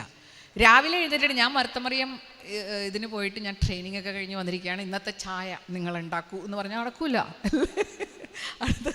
നടക്കൂലല്ലോ. അപ്പം നമുക്കെന്ത് ചെയ്യാം? അവിടെയാണ് സലാമി ടെക്നിക്ക് എന്ന് പറഞ്ഞൊരു ടെക്നിക്കുണ്ട്. അവിടെ നിന്ന് അദ്ദേഹം അവിടെ എങ്ങാനും ഉണ്ടെങ്കിൽ ഒരു പാത്രം കഴുകിത്തരൂ. ആ പാത്രം ഒന്ന് കഴുകാമെന്ന് ചോദിച്ചാൽ ആരും കഴുകിത്തരും. ഒരു പാത്രം കഴുകാൻ പൈപ്പുണ്ട്, കഴുകിത്തരും. എന്നാലേ 2 ഗ്ലാസ് വെള്ളം അതിനകത്തൊന്ന് ഒഴിച്ച് ഗ്യാസ് സ്റ്റവ് ഒന്ന് ഓൺ ചെയ്തേക്ക്. ഓൺ ചെയ്ത് വെച്ച് തരും. അത് കഴിഞ്ഞ് എന്നാൽ പിന്നെ 1 ഗ്ലാസ് പാൽ അങ്ങോട്ട് ഒഴിച്ചേക്ക്. ഇതൊക്കെ നല്ല സുഖം. ഇങ്ങോട്ട് ചെയ്യുമ്പോൾ ഒരു പ്രശ്നമില്ലല്ലോ. So simple. 2 സ്പൂൺ ചായപ്പൊടി, ടീ ഈസ് റെഡി. അങ്ങോർക്കും അഭിമാനം, ഓ ഞാൻ വിചാരിച്ചിട്ടൊരു ചായ ഉണ്ടാക്കാൻ പറ്റി. അപ്പോൾ തിരിച്ചറിയുമല്ലേ, ഇത്രയേ ഉള്ളൂ കാര്യങ്ങൾ. അവിടെ നമ്മൾ ഉപയോഗിക്കുന്നതാണ് സലാമി ടെക്നിക്ക്. അല്ലാണ്ട് രാവിലെ എഴുന്നേറ്റ് ഇന്നത്തെ ചായയും പലഹാരം നിങ്ങൾ ഉണ്ടാക്കിക്കോ, 4 ദിവസം നിങ്ങൾ അതല്ലല്ലോ. നമ്മുടെ കയ്യിലുള്ള ആ ഒരു സ്കിൽ, നമ്മുടെ ബന്ധം എല്ലാത്തിനേക്കാളും വലുതാണ്. പിന്നെ സലാമി ടെക്നിക്ക് ഉപയോഗിച്ച് എന്ത് പറ്റിയാച്ചാ, ഈ സലാമി ടെക്നിക്ക് ഉപയോഗിച്ച് നമ്മൾ ടൈലറിൻ്റെ അടുത്ത് ചെല്ലുമ്പോഴേ കുറേ സാധനം കൊണ്ട് തയ്ക്കാൻ ചെല്ലുമ്പോൾ ടൈലർ ഉടനെ പറയൂലേ, അയ്യോ എനിക്ക് വേറെ തയ്ക്കാനുണ്ട്, ഇതൊന്നും പറ്റൂല കേട്ടോ. അപ്പം നമ്മൾ ഈ ബ്ലൗസ് ഒന്ന് അടിച്ചു തരും, ഇത് നിങ്ങൾ അടിച്ചാലേ ശരിയാവുള്ളൂ. അയാൾ പാവം അതെടുക്കും. അപ്പം നമ്മൾ എന്ത് പറയും, അയ്യോ അതിൻ്റെ മാച്ചിങ് സ്കേർട്ട് തയ്ച്ചില്ലെങ്കിൽ കൊച്ചു ബഹളം ഉണ്ടാക്കും. അതും കൂടി എടുത്തെടുത്തൊരു 4-5 ഐറ്റം നമ്മൾ ആഗ്രഹിക്കുന്നതൊക്കെ അയാളെ ഏൽപ്പിക്കും. അയാൾ പാവം അറിയാൻ കൂടിയില്ല. ഇതാണ് സലാമി ടെക്നിക്ക്. ഇങ്ങനെ പല പല പരിപാടികളുണ്ട്. അപ്പം ഞാൻ ഇത് നിങ്ങളോട് പറയുന്നത്, നമ്മുടെ അടുത്ത് ഈ സ്കില്ലാണ് കൂടുതലായിട്ടുള്ളതേ. നമുക്ക് മസിൽ പവർ കൊണ്ടോ ഭീഷണിപ്പെടുത്തിയോ ഒക്കെ കാര്യങ്ങൾ സാധിക്കാനുള്ള സാധ്യത കുറവാണ്. പക്ഷേ ഡെലിഗേറ്റ് ചെയ്യണം വീടുകളിൽ. എന്നാലേ നല്ല ഒരു, നമ്മളൊന്ന് ആലോചിച്ച് നോക്കിയേ, രാവിലെ എല്ലാവരും വെളുപ്പിന് എഴുന്നേൽക്കുന്നു, ഓരോരുത്തർ ചെയ്യേണ്ട കാര്യങ്ങൾ ഓരോരുത്തർ ചെയ്യുന്നു. എന്ത് രസമായിരിക്കും അല്ലേ ആ വീട്ടിലെ. അപ്പോൾ ഓരോരുത്തർക്കും ആവശ്യമുള്ള കാര്യങ്ങൾ, അത്യാവശ്യമായിട്ട് എവിടെയെങ്കിലും പോകാനുള്ളവർക്ക് സുഖമായിട്ട് പോകാൻ പറ്റുന്നു. അപ്പോൾ അങ്ങനെയുള്ളൊരു അന്തരീക്ഷം നമ്മൾ ഉണ്ടാക്കാൻ നമ്മുടേതായിട്ടുള്ള സ്കിൽസ് എന്തായാലും ഉപയോഗിക്കണം. ഇനി മൂന്നാമതായിട്ട് നമുക്ക് നമ്മുടെ ഏറ്റവും വലിയ ചലഞ്ച് 24 മണിക്കൂറാണ്. ഇപ്പോഴത്തെ ഒരു സമ്പ്രദായം അനുസരിച്ച് നമുക്ക് എല്ലാത്തിനും സമയം കാണാൻ പറ്റുന്നില്ലെങ്കിൽ നമുക്ക് ചില സ്കിൽസൊക്കെ ഡെവലപ്പ് ചെയ്യാം കേട്ടോ. നമ്മളിപ്പോൾ ഈ പറയുന്ന പോലെ എല്ലാം അങ്ങോട്ട് ഡെലിഗേറ്റ് ചെയ്ത് 50-50 ഒന്നും ആക്കാൻ പറ്റിയില്ലെങ്കിലും നമുക്ക് ഡെവലപ്പ് ചെയ്യാവുന്ന ഒരുപാട് സ്കിൽസ് ഉണ്ട്. അപ്പോൾ നമ്മുടെ ഒരു ചലഞ്ച് എന്ന് പറഞ്ഞു കഴിഞ്ഞാൽ ആകെ 24 മണിക്കൂറേ ഉള്ളൂ ഇപ്പോൾ. അപ്പോൾ അത് നമ്മുടെ ഒരു പ്രോബ്ലമായിട്ട് വന്നിട്ടുള്ളത്, നമ്മളിതിനെക്കുറിച്ച് കാര്യമായിട്ട് ചിന്തിക്കാറില്ല. ഈ സമയം എങ്ങനെയാണ് നമ്മൾ മാനേജ് ചെയ്തുകൊണ്ടിരിക്കുന്നത്. അവിടെ ഒരു പ്ലാനിങ്ങും സിസ്റ്റം ഉണ്ടെങ്കിലേ നമുക്ക് ഒരുപാട് കാര്യങ്ങൾ നമുക്ക് ജീവിതത്തിൽ ചെയ്യാൻ പറ്റും. അപ്പോൾ എന്നോട് ഞാനിങ്ങനെ ഡിഗ്രികൾ എടുത്തു എന്നൊക്കെ പറയുമ്പോൾ കുറേ പേരൊക്കെ ചോദിക്കാറുണ്ട്, അത് മാഡം എങ്ങനെയാണ് വർക്ക് ലൈഫൊക്കെ ബാലൻസ് ചെയ്തത്, എങ്ങനെ സമയം കിട്ടി? അപ്പോൾ എനിക്കൊരു 10-35 വയസ്സായപ്പോൾ ഒരു കനേഡിയൻ ട്രെയിനിങ് പ്രോഗ്രാമിൽ പങ്കെടുക്കാനിടയായി. അവിടെ വെച്ചാണ് ഞാൻ ഈ പറഞ്ഞതെല്ലാം ഞാൻ കേട്ടതും ഞാൻ പ്രാക്ടീസ് ചെയ്യാൻ തുടങ്ങിയതും. അതിൽ ടൈം മാനേജ്മെൻറ്റ് അതൊരു ഉഗ്രൻ സെഷനായിരുന്നു. നമ്മുടെ 24 മണിക്കൂർ നമ്മൾ എങ്ങനെയാണ് മാനേജ് ചെയ്യണതെന്നുള്ളത് നമ്മുടെ ജീവിതത്തിലെ വലിയൊരു കാര്യമാണ്. നമ്മൾ കൂടുതൽ എഫിഷ്യൻറ്റ് ലീഡേഴ്സ് ആകണമില്ല. എൻ്റെ ഒരു വളരെ പ്രിയപ്പെട്ട ഒരു സുഹൃത്തായിരുന്നു PT തോമസ്. നിങ്ങൾ കേട്ട് കാണും അല്ലേ, PT മരിച്ച്. ഈ PT തോമസിൻ്റെ ഏറ്റവും വലിയൊരു അല്ലെങ്കിൽ ഏറ്റവും വലിയൊരു പ്രാക്ടീസായിട്ട് ഞാൻ കണ്ടിട്ടുള്ളത് എന്ത് ടൈം മാനേജ്മെൻ്റ് ആണെന്നോ. നമ്മളോട് 4 മണിക്ക് കാണണമെന്ന് പറഞ്ഞാൽ 3:55 ആകുമ്പോൾ അദ്ദേഹം വന്നിട്ടുണ്ടാവും. ഞങ്ങൾ ഫ്രണ്ട്സ് ആയതുകൊണ്ട് ഞങ്ങൾ ഇടയ്ക്കിടയ്ക്ക് വിളിക്കും, വെറുതെ തമാശയൊക്കെ പറഞ്ഞിരിക്കണം. എങ്കിൽ പോലും ആ സമയത്തിനോട് കാണിച്ചിരുന്ന ബഹുമാനം. അപ്പോൾ നമ്മളൊന്നെങ്കിലും പണിയേൽപ്പിക്കുമ്പോൾ അയ്യോ എനിക്ക് സമയമില്ല, ആ സ്റ്റേറ്റ്മെൻറ്റ് വെട്ടിക്കളയുക. അത് മീനിങ് ഇല്ലാത്തൊരു വാചകമാണ്. എനിക്ക് സമയമില്ല എന്ന് നമുക്ക് പറയാൻ പറ്റില്ല. അതെങ്ങനെ പറയും? എനിക്ക് പണമില്ലാന്ന് എനിക്ക് പറയാം. എന്നെക്കാൾ കൂടുതൽ പണമുള്ളവരുണ്ട്, ഓക്കെ. എനിക്ക് കുറച്ച് ആരോഗ്യക്കുറവുണ്ടെന്ന് പറഞ്ഞാലും സമ്മതിച്ചു കൊടുക്കാം. ആരോഗ്യം കൂടുതലുള്ളവരും കുറവുള്ളവരും ഉണ്ടാവും. സമയമില്ലാന്ന് എങ്ങനെ പറയും? സമയം എല്ലാവർക്കും യൂണിഫോമായിട്ട് കിട്ടിയിട്ടുള്ള ഒരു റിസോഴ്സാണ്. ആയുർദൈർഘ്യത്തിൽ വ്യത്യാസമുണ്ടാകാം, പക്ഷെ ഒരു ദിവസം എന്ന് പറഞ്ഞാൽ എല്ലാവർക്കും 24 മണിക്കൂറാണ്. അപ്പോൾ നിങ്ങളൊരു ലീഡർഷിപ്പ് റോളിലേക്ക് വരുമ്പോൾ തീർച്ചയായിട്ടും നോക്കേണ്ട ഒരു ഏരിയയാണ്. അതാണ് നമുക്ക് ഒരുപാട് പ്രശ്നം ഉണ്ടാക്കുന്നത്, ടൈം മിസ് മാനേജ്മെൻറ്റ്. അതിന് കൃത്യമായിട്ട് നമുക്ക് ഈ പ്രഭാതങ്ങൾ എന്ന് പറഞ്ഞൊരു സംഭവമുണ്ട്. പ്രഭാതങ്ങൾ നമ്മുടെ നിയന്ത്രണത്തിലായിക്കഴിഞ്ഞാൽ, നമ്മുടെ നിയന്ത്രണത്തിലാവണം. നിയന്ത്രണത്തിലാകുന്നതിൻ്റെ ഭാഗമായിട്ടാണ് ഈ ഡെലിഗേഷനൊക്കെ നമ്മൾ കൊണ്ടുവരുന്നത്. അപ്പോൾ അവിടെ നമ്മുടെ പ്രഭാതങ്ങൾ നമ്മുടെ കൺട്രോളിലാണോ? നമ്മളെന്താണ് ചെയ്യുന്നത്? നമ്മളെപ്പോഴാണ് എഴുന്നേക്കാറ്?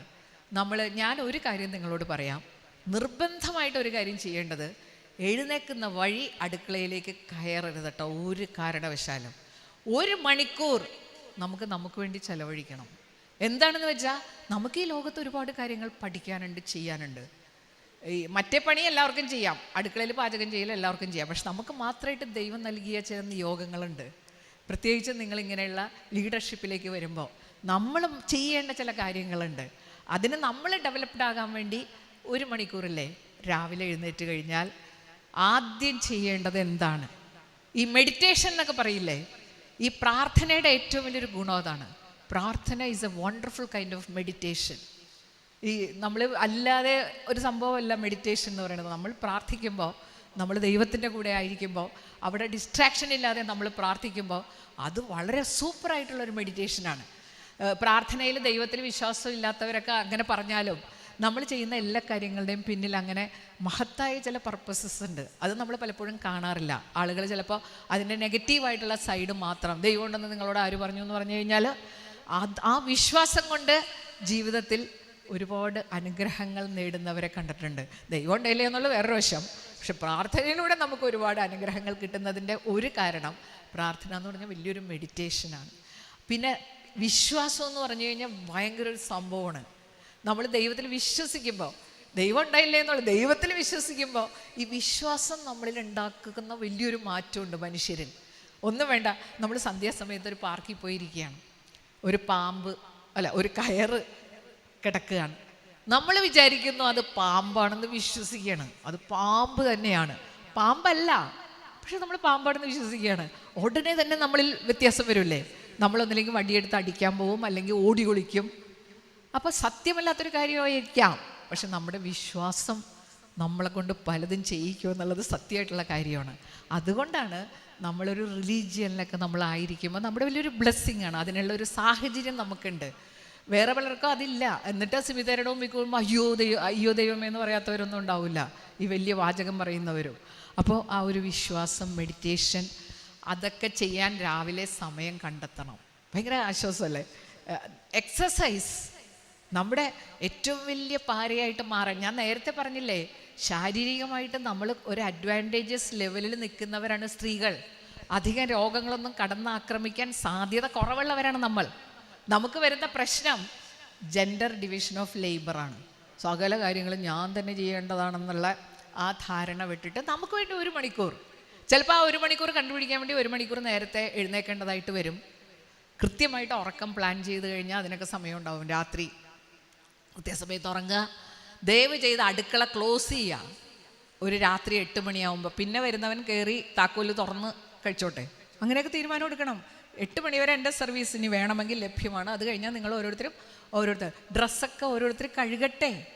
കുറച്ച് ബഹളം ഇഷ്ടക്കേടൊക്കെ ആദ്യം ഉണ്ടാവും. പിന്നെ ഞാനാണെല്ലാം ചെയ്തു തരുന്നത്, ഞാനില്ലെങ്കിൽ ഒന്നും അവിടെ നടക്കില്ല, അതൊന്നും നമുക്ക് പറയാൻ പറ്റില്ല. അതുമാത്രമേ ഉള്ളൂ. അത് കഴിഞ്ഞ് പാചകമൊക്കെ ഗംഭീരമായിട്ട് നമുക്ക് പ്ലാൻ ചെയ്യാം. ശനി ഞായറും എല്ലാവരും കൂടി കൂടിയാൽ നല്ല സാധനങ്ങളൊക്കെ ഉണ്ടാക്കാം, സമയമെടുത്ത് ചെയ്യേണ്ടത്.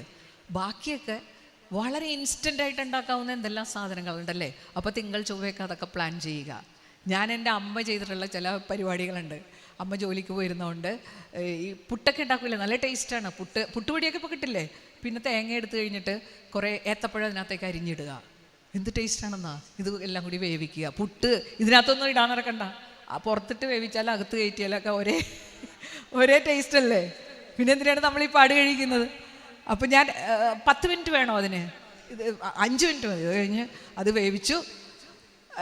പിന്നെ ബ്രെഡാക്കുക ഒരു ദിവസം അല്ലേ. എന്തെല്ലാം മാർഗ്ഗങ്ങളുണ്ട്. നമ്മൾ എളുപ്പ മാർഗ്ഗങ്ങളെക്കുറിച്ച് ചിന്തിക്കുക. കാരണം നമുക്ക് മഹത്തായ കാര്യങ്ങൾ യേശുക്രിസ്തു പറഞ്ഞത് ഓർത്താൽ മതി. നമുക്ക് നല്ല അംശം തിരഞ്ഞെടുക്കാനുണ്ട്. അപ്പോൾ ഇങ്ങനെയുള്ള കാര്യങ്ങളിൽ ഇതെല്ലാം വയറിനകത്തേക്ക് പോകാനുള്ളതാണ്. പിന്നെ ആഴ്ചയിൽ ഒരു ദിവസം എല്ലാവരും കൂടി നമുക്ക് നല്ല നല്ല ഭക്ഷണങ്ങൾ ഉണ്ടാക്കാം. കണ്ടീഷൻ വെക്കണം, എങ്കിൽ മാത്രം ഇവിടെ ഇനി അങ്ങനെയുള്ള പരിപാടികളുള്ളൂ. അങ്ങനെയുള്ള ഞാൻ എൻ്റെ വീട്ടിൽ ഞാൻ ജോലിക്ക് പോയിരുന്നപ്പോൾ കഞ്ഞിയാണ് രാവിലെ ഉണ്ടാക്കിയിടും. കഞ്ഞിയും പയറും രാവിലെ. ആ കഞ്ഞി വെക്കുമ്പോൾ ഉച്ചയ്ക്കൊക്കെ ഉള്ളതും രാത്രിയുള്ളതും ഒരുമിച്ച് വെക്കും. അല്ലാതെ അതിൻ്റെ ഉള്ളിൽ കിടന്നാൽ നമ്മുടെ ജീവിതം പോയില്ലേ. ഉച്ചയ്ക്ക് വേറെ രാത്രി വേറെ. അവിടെയൊക്കെ നമുക്ക് സ്ട്രിക്റ്റ് ആയിട്ടുള്ള സമീപനങ്ങൾ. വേണ്ടവരുണ്ടാക്കി കഴിക്കാമല്ല, സാധനങ്ങളൊക്കെ അവിടെ ഉണ്ടാക്കി വെച്ചാൽ പോരെ. അച്ഛന്മാരെന്തോ പറഞ്ഞ് ചിരിക്കണുണ്ട്, നമ്മളെ കളിയാക്കി ചിരിക്കണം. എന്താ പറയണേ?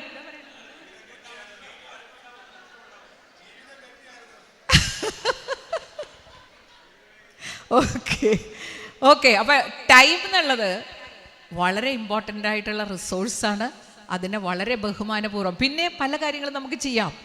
നമ്മുടെ ഓരോ ദിവസവും ഡയറി കുറിപ്പുകളൊക്കെ വെച്ച് കഴിഞ്ഞാൽ ഒരുപാട് കൺഫ്യൂഷൻ ഒഴിവാക്കാം. രാത്രി കിടക്കുന്നതിന് മുമ്പ് അന്ന് സംഭവിച്ച കാര്യങ്ങൾ 5-10 മിനിറ്റ് മതി. പക്ഷേ അത് എഴുതി വെച്ച് കഴിഞ്ഞാൽ എത്രയോ സൗകര്യമാണ്.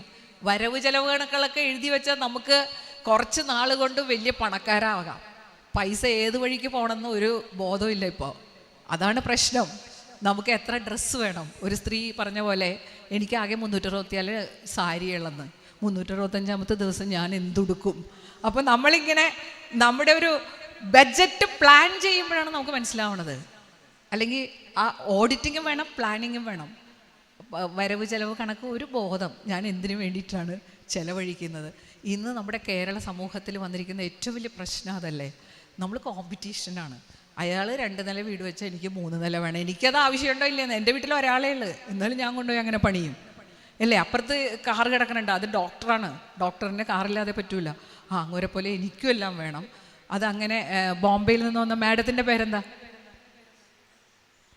ഹാലിസ് പറഞ്ഞ ഒരു കാര്യം എൻ്റെ മനസ്സിനെ വല്ലാതെ ഇങ്ങനെ എനിക്ക് എൻ്റെ മനസ്സിൽ കൊണ്ടുവന്ന് പറയാം. കാരണം അവിടെയുള്ള ജീവിതവും ഇവിടെയുള്ള ജീവിതവും തമ്മിലുള്ള വ്യത്യാസം. അവിടെ ഇപ്പോൾ എല്ലാവരും വരുമാനത്തിനനുസരിച്ച് അവർ ജീവിച്ചോളും. എനിക്കിത്രയാണ് വരുമാനം, ആ വരുമാനത്തിനനുസരിച്ച് ഞാൻ ജീവിക്കുന്നു. They are very happy. ഇവിടെ അങ്ങനെയല്ലല്ലോ. ഇപ്പം നമ്മുടെ വീട്ടിൽ ഒരാൾ സഹായിക്കാൻ വന്നു കഴിഞ്ഞാൽ അയാൾ നോക്കണത് ഇവിടുത്തെ മാഡത്തിൻ്റെ സാരി എങ്ങനെയാണ്, വാച്ച് എങ്ങനെയാണ്, എനിക്കും അതുപോലത്തെ വേണം. അങ്ങനെയുള്ളൊരു ഭയങ്കരമായിട്ടുള്ളൊരു കമ്പാരിസൺ കേരളീയ സമൂഹത്തിലുണ്ടെന്നുള്ളത് നമുക്ക് വലിയ പ്രശ്നം ഉണ്ടാക്കാറുണ്ട്. അപ്പോൾ നമ്മൾ ഈ എല്ലാത്തിനും ഒരു പ്ലാനിങ്, പണമായാലും ഞാൻ പറയാം, 2 കാര്യങ്ങൾ നമ്മുടെ നിയന്ത്രണത്തിലുണ്ടെങ്കിൽ നമ്മുടെ ജീവിതം സൂപ്പറായിരിക്കും. ആ 2 കാര്യങ്ങൾ ഏതൊക്കെയാണ്? ഒന്ന് സമയം, മറ്റേത് പണം. ഇത് രണ്ടിനും കൺട്രോളില്ലാതെ വരുന്നത് കൊണ്ടാണ്. സമയമൊക്കെ നമുക്ക് ഉറപ്പിക്കണം. എൻ്റെ സമയം ഞാൻ എങ്ങനെയാണ് പ്ലാൻ ചെയ്യുന്നത്, ഞാൻ അതിനുവേണ്ടി സമയം എങ്ങനെയാണ് കണ്ടെത്തേണ്ടത്. അപ്പോൾ ഞാനിങ്ങനെ നോക്കുമ്പോൾ ടൈം മാനേജ്മെൻറ്റിൻ്റെ ക്ലാസ് എടുക്കുമ്പോൾ ഞാൻ പറയാറുണ്ട്, നമുക്ക് ഒരു തരത്തിലും ടൈം മാനേജ് ചെയ്യാൻ പറ്റുന്നില്ലെങ്കിൽ ഒറ്റ കൈക്കൊക്കെ ചെയ്യാവുന്ന ചില കാര്യങ്ങളുണ്ട്. അതായത് നമുക്കെല്ലാവർക്കും ഒരു നോ ആക്ടിവിറ്റി ടൈം എന്ന് പറഞ്ഞൊരു ടൈം കിട്ടാറുണ്ട്.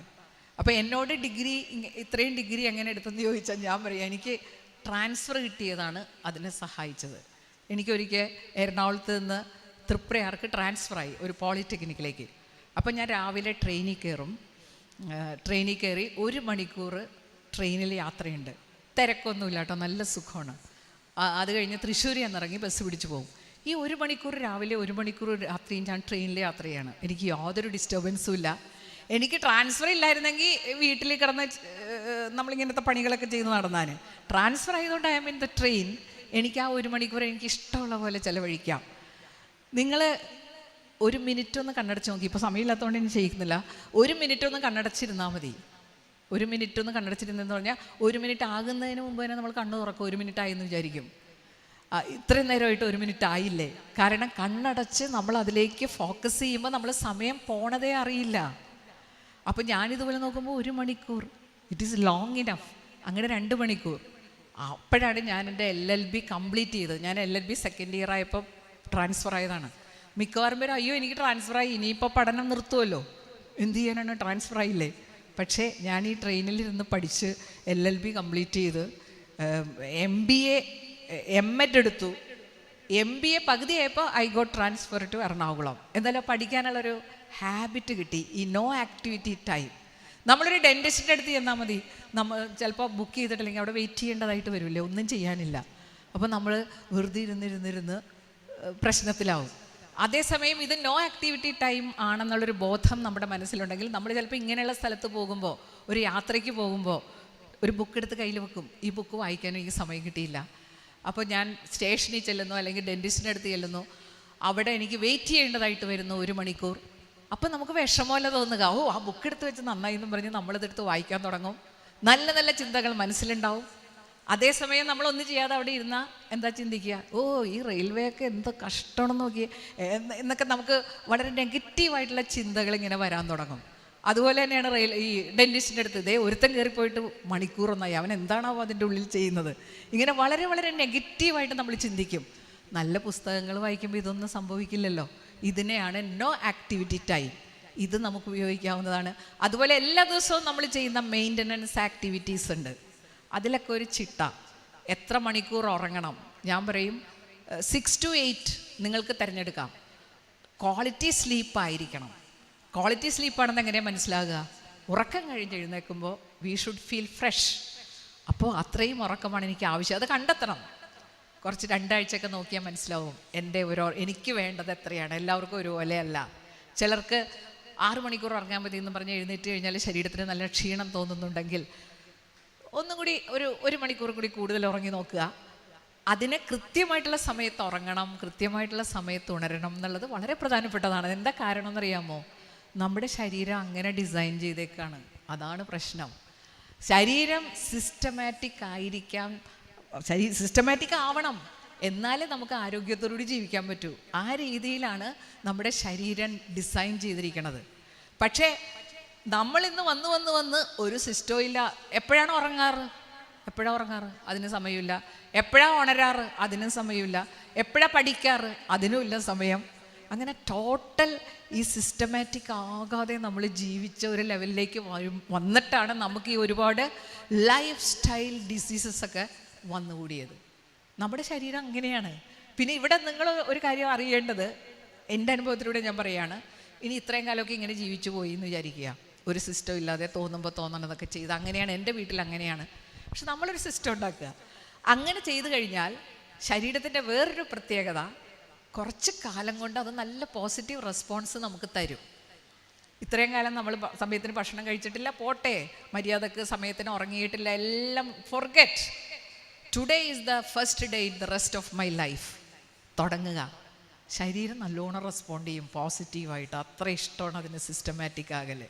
നമ്മളത് വിസ്മരിച്ച് കളയരുത്. അങ്ങനെ സിസ്റ്റമാറ്റിക് ആകാതെ എക്സ്ക്യൂസ് ഒന്നും പറഞ്ഞിട്ട് ഒരു കാര്യമില്ല. ശരീരം പോകും, ശരീരം പോകുന്നതിൻ്റെ കൂടെ ആത്മാവും പോകും. അപ്പോൾ അതുകൊണ്ട് ഈ ശരീരം വളരെ ആരോഗ്യത്തോടുകൂടി ഇരിക്കുക എന്നുള്ളത്, ആരോഗ്യമുള്ള ശരീരത്തിലാണ് ആരോഗ്യമുള്ള മനസ്സുണ്ടാവുക. അപ്പോൾ പിന്നെ ലീഡർഷിപ്പ് ഏതുമായിട്ട് ബന്ധപ്പെട്ട് എനിക്ക് നിങ്ങളോട് പറയാനുള്ളത്, take care of your health. Health പോയാൽ ഒരുത്തരും തിരിഞ്ഞു നോക്കാനും ഉണ്ടാവില്ല കേട്ടോ. അതാണ് വേറൊരു കഷ്ടം.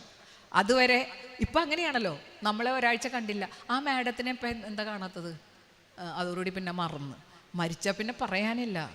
എത്ര ഫാസ്റ്റായിട്ടാണ് നമ്മൾ ആളുകളെ മറക്കുന്നത്. അപ്പോൾ അതുകൊണ്ട് take care of our health. അത് നമ്മുടെ ഏറ്റവും വലിയ ചലഞ്ചാണിപ്പോൾ. നമ്മുടെ ഹെൽത്ത് എന്തെല്ലാമായാലും പ്രയോറിറ്റി കൊടുക്കേണ്ട രാവിലെ മെഡിറ്റേഷൻ, എക്സസൈസ്, ബ്രേക്ക്ഫാസ്റ്റ് കൃത്യസമയത്ത് കഴിക്കുക. ബ്രേക്ക്ഫാസ്റ്റ് നമ്മുടെ ഒരു ബേസ് ഫുഡാണ് ഒരു ദിവസത്തെ. എനിക്ക് സമയമില്ലാത്തതുകൊണ്ട് ഇന്ന് ബ്രേക്ക്ഫാസ്റ്റ് കഴിച്ചില്ല എന്ന് പറയുകയേ ചെയ്യരുത്. അത് ക്രിമിനൽ കുറ്റമാണെന്ന് ഓർമ്മിപ്പിച്ചുകൊണ്ട് എനിക്ക് തോന്നുന്നു സമയമായി. ഒരു ചെറിയ കാര്യവും കൂടി പറഞ്ഞുകൊണ്ട് ഞാൻ അവസാനിപ്പിക്കുകയാണ്.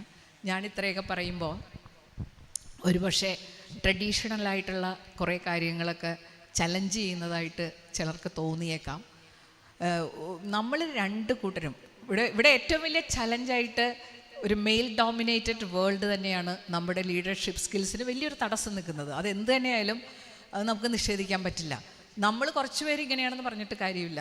വേൾഡ് വൈഡ് അല്ലെങ്കിൽ നമ്മുടെ നാട്ടിൽ ഒക്കെ ജനറലായിട്ട് നോക്കുമ്പോൾ അതൊരു പ്രശ്നം തന്നെയാണ്. അവിടെ പുരുഷനും സ്ത്രീയും മനസ്സിലാക്കേണ്ട ഒരു കാര്യമുണ്ട്. നമുക്ക് തന്നിട്ടുള്ള നമ്മുടെ സ്കിൽസൊക്കെ നമ്മൾ രണ്ട് കൂട്ടരും ഉപയോഗിക്കുമ്പോൾ ഒരു ബെറ്റർ വേൾഡ് ഉണ്ടാകുമോ എന്നുള്ളതിന് യാതൊരു തർക്കവും ഇല്ല. നമ്മുടെ സ്കിൽസ് ഉപയോഗിക്കാതെ ഈ ലിംഗ പദവിയുടെ പേരിൽ ഉപയോഗിക്കാതിരിക്കുമ്പോൾ സമൂഹത്തിന് വല്ലാത്ത നഷ്ടമാണ്.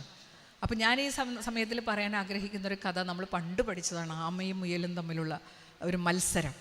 ആമയും മുയലും വളരെ വ്യത്യസ്തരായിരുന്നു. സ്ത്രീയും പുരുഷനും അതുപോലെയാണ്. We are different. നമുക്ക് നമ്മുടേതായിട്ടുള്ള ചില സ്കിൽസൊക്കെ ഉണ്ട്. അപ്പോൾ ആമയും മുയലും അന്ന് നടത്തിയ മത്സരം ഓർമ്മയില്ല? എന്തായിരുന്നു? ഓട്ട മത്സരം. അതൊരു ശരിയായിട്ടുള്ള മത്സരമൊന്നും ആയിരുന്നില്ല. അങ്ങനെ മത്സരിക്കാൻ പാടുണ്ടോ? ഒരാൾക്ക് നന്നായിട്ട് ഓടാൻ പറ്റും, മറ്റേ ആൾക്ക് ഓടാനേ പറ്റില്ല. എന്നിട്ട് ഓട്ട മത്സരം. എന്നിട്ട് ആരാ ജയിച്ചത്? ആര് ജയിച്ചു? ആമ ജയിച്ചു. ആമ ജയിച്ചിട്ട് നമ്മൾ നല്ലൊരു പാഠം പഠിച്ചു. Slow and steady wins the race. പിന്നെ നമ്മളിപ്പോൾ ആലോചിക്കുമ്പോൾ നമുക്ക് തോന്നാം, ഓ ഇങ്ങനെ ഒരു മത്സരം നടത്തിക്കഴിഞ്ഞാൽ മുയൽ വിട്ടുകൊടുക്കാൻ ഒരു സാധ്യതയില്ല അല്ലേ? മുയൽ എന്തായാലും ആമയെ രണ്ടാമത് ചലഞ്ച് ചെയ്ത് കാണും. ഇത്രയും കഴിവുള്ള ഞാൻ തോക്കുകയെ. ആമ സമ്മതിക്കും. ആമ ഈസ് ഓവർ കോൺഫിഡൻറ്റ്. ഒരു തവണ ജയിച്ചതല്ലേ. അപ്പം മത്സരം രണ്ടാമത് നടത്തി. ഇപ്പം ആര് ജയിക്കും? മുയൽ ജയിക്കും. അപ്പോൾ ആമയ്ക്ക് വിഷമമായി, ഞാൻ ഒരു തവണ ജയിച്ചിട്ട് തോക്കുക. ആമ വീണ്ടും വെല്ലുവിളിച്ചു. പക്ഷെ ആമയ്ക്ക് ഇപ്പം കൃത്യമായിട്ട് അറിയാം, എന്തെങ്കിലും പാര പണിതില്ലെങ്കിൽ രക്ഷയില്ല. അപ്പോൾ ആമ റൂട്ടൊന്ന് മാറ്റി, മുയൽ അറിയാണ്ട്. സ്റ്റാർട്ടിങ് പോയിൻ്റൊക്കെ സെയിം ആയിരുന്നു. അപ്പം മുയൽ സ്റ്റാർട്ട് പറഞ്ഞു, ഓടി. മുയലോടി അന്തം വിട്ടോടി ഒരു പുഴയുടെ അരികിൽ ചെന്നിങ്ങനെ നിൽക്കുകയാണ്. അങ്ങനെ നിന്ന് കഴിഞ്ഞപ്പോൾ ആമ ഇഴഞ്ഞു വന്ന് പുഴയും കടന്ന് ഫിനിഷിംഗ് പോയിൻ്റ് അക്കരെയാണ്. അത് ജയിച്ചു. ഇനി കുറച്ച് കാലം കൊണ്ട് അവർ നല്ല ഫ്രണ്ട്സായി. അപ്പോഴാണ് അവർക്ക് തിരിച്ചറിവുണ്ടാകുന്നത്, നമ്മൾ രണ്ടുപേരും കൂടി ചേർന്ന് കഴിഞ്ഞാൽ രണ്ടു പേർക്കും ബെറ്ററായിട്ട് ഈ മത്സരം നടത്താൻ പറ്റില്ലേ? ബെറ്റർ ടൈമിൽ ഇത് ഫിനിഷ് ചെയ്യാൻ പറ്റില്ലേ? അപ്പോൾ പുഴ വരെ മുയൽ ആമയെ തോളത്തിരുത്തി ഓടി. പുഴ എത്തിയപ്പോൾ ആമ മുയലിനെ തോളത്തിരുത്തി. രണ്ടുപേരും ബെറ്റർ ടൈമിൽ ആ മത്സരം പൂർത്തിയാക്കി. ഇതൊക്കെയാണ് നമ്മൾ രണ്ടു കൂട്ടരും ചേർന്ന് നമ്മുടേതായിട്ടുള്ള സ്കിൽസ് ഉപയോഗിക്കുമ്പോൾ ഈ ലോകത്ത് സംഭവിക്കുന്നത്. അപ്പോൾ we should try four A better world. പക്ഷേ ഞാൻ പറയും, അതിന് ഇനീഷ്യേറ്റീവ് എടുക്കേണ്ടത് സ്ത്രീകളാണ്. കാരണം കംഫർട്ട് സോൺ പൊളിക്കാൻ ആർക്കും ഇഷ്ടമുണ്ടാവില്ല. അപ്പോൾ അവിടെ ഒരു ചെറിയ റിസ്ക് ഉണ്ട്. ആ റിസ്ക് ഏറ്റെടുത്തുക, ഗോ എഹെഡ്. അപ്പോൾ എനിക്ക് ഇങ്ങനെയൊക്കെ നിങ്ങളിങ്ങനെ ശ്രദ്ധിച്ചിരിക്കുമ്പോൾ എനിക്ക് ഭയങ്കര പ്രചോദനമായതുകൊണ്ടാണ് ഞാൻ ഇത്തിരി വൈകിപ്പോയത് നിർത്താനായിട്ട്. അപ്പോൾ ഇവിടെ യൂട്യൂബ് ചാനലിൻ്റെ പേര് മേരി മെറ്റിൽഡ, MARYMATILDA. അതിൽ ഒരുപക്ഷെ നിങ്ങൾക്ക് പ്രയോജനപ്രദമായിട്ടുള്ള കാര്യങ്ങളുണ്ടാവും. പിന്നെ ഞാനൊരു പുസ്തകം എഴുതിയിട്ടുണ്ട്, ജീവിതം പഠിപ്പിച്ച വിജയമന്ത്രങ്ങൾ.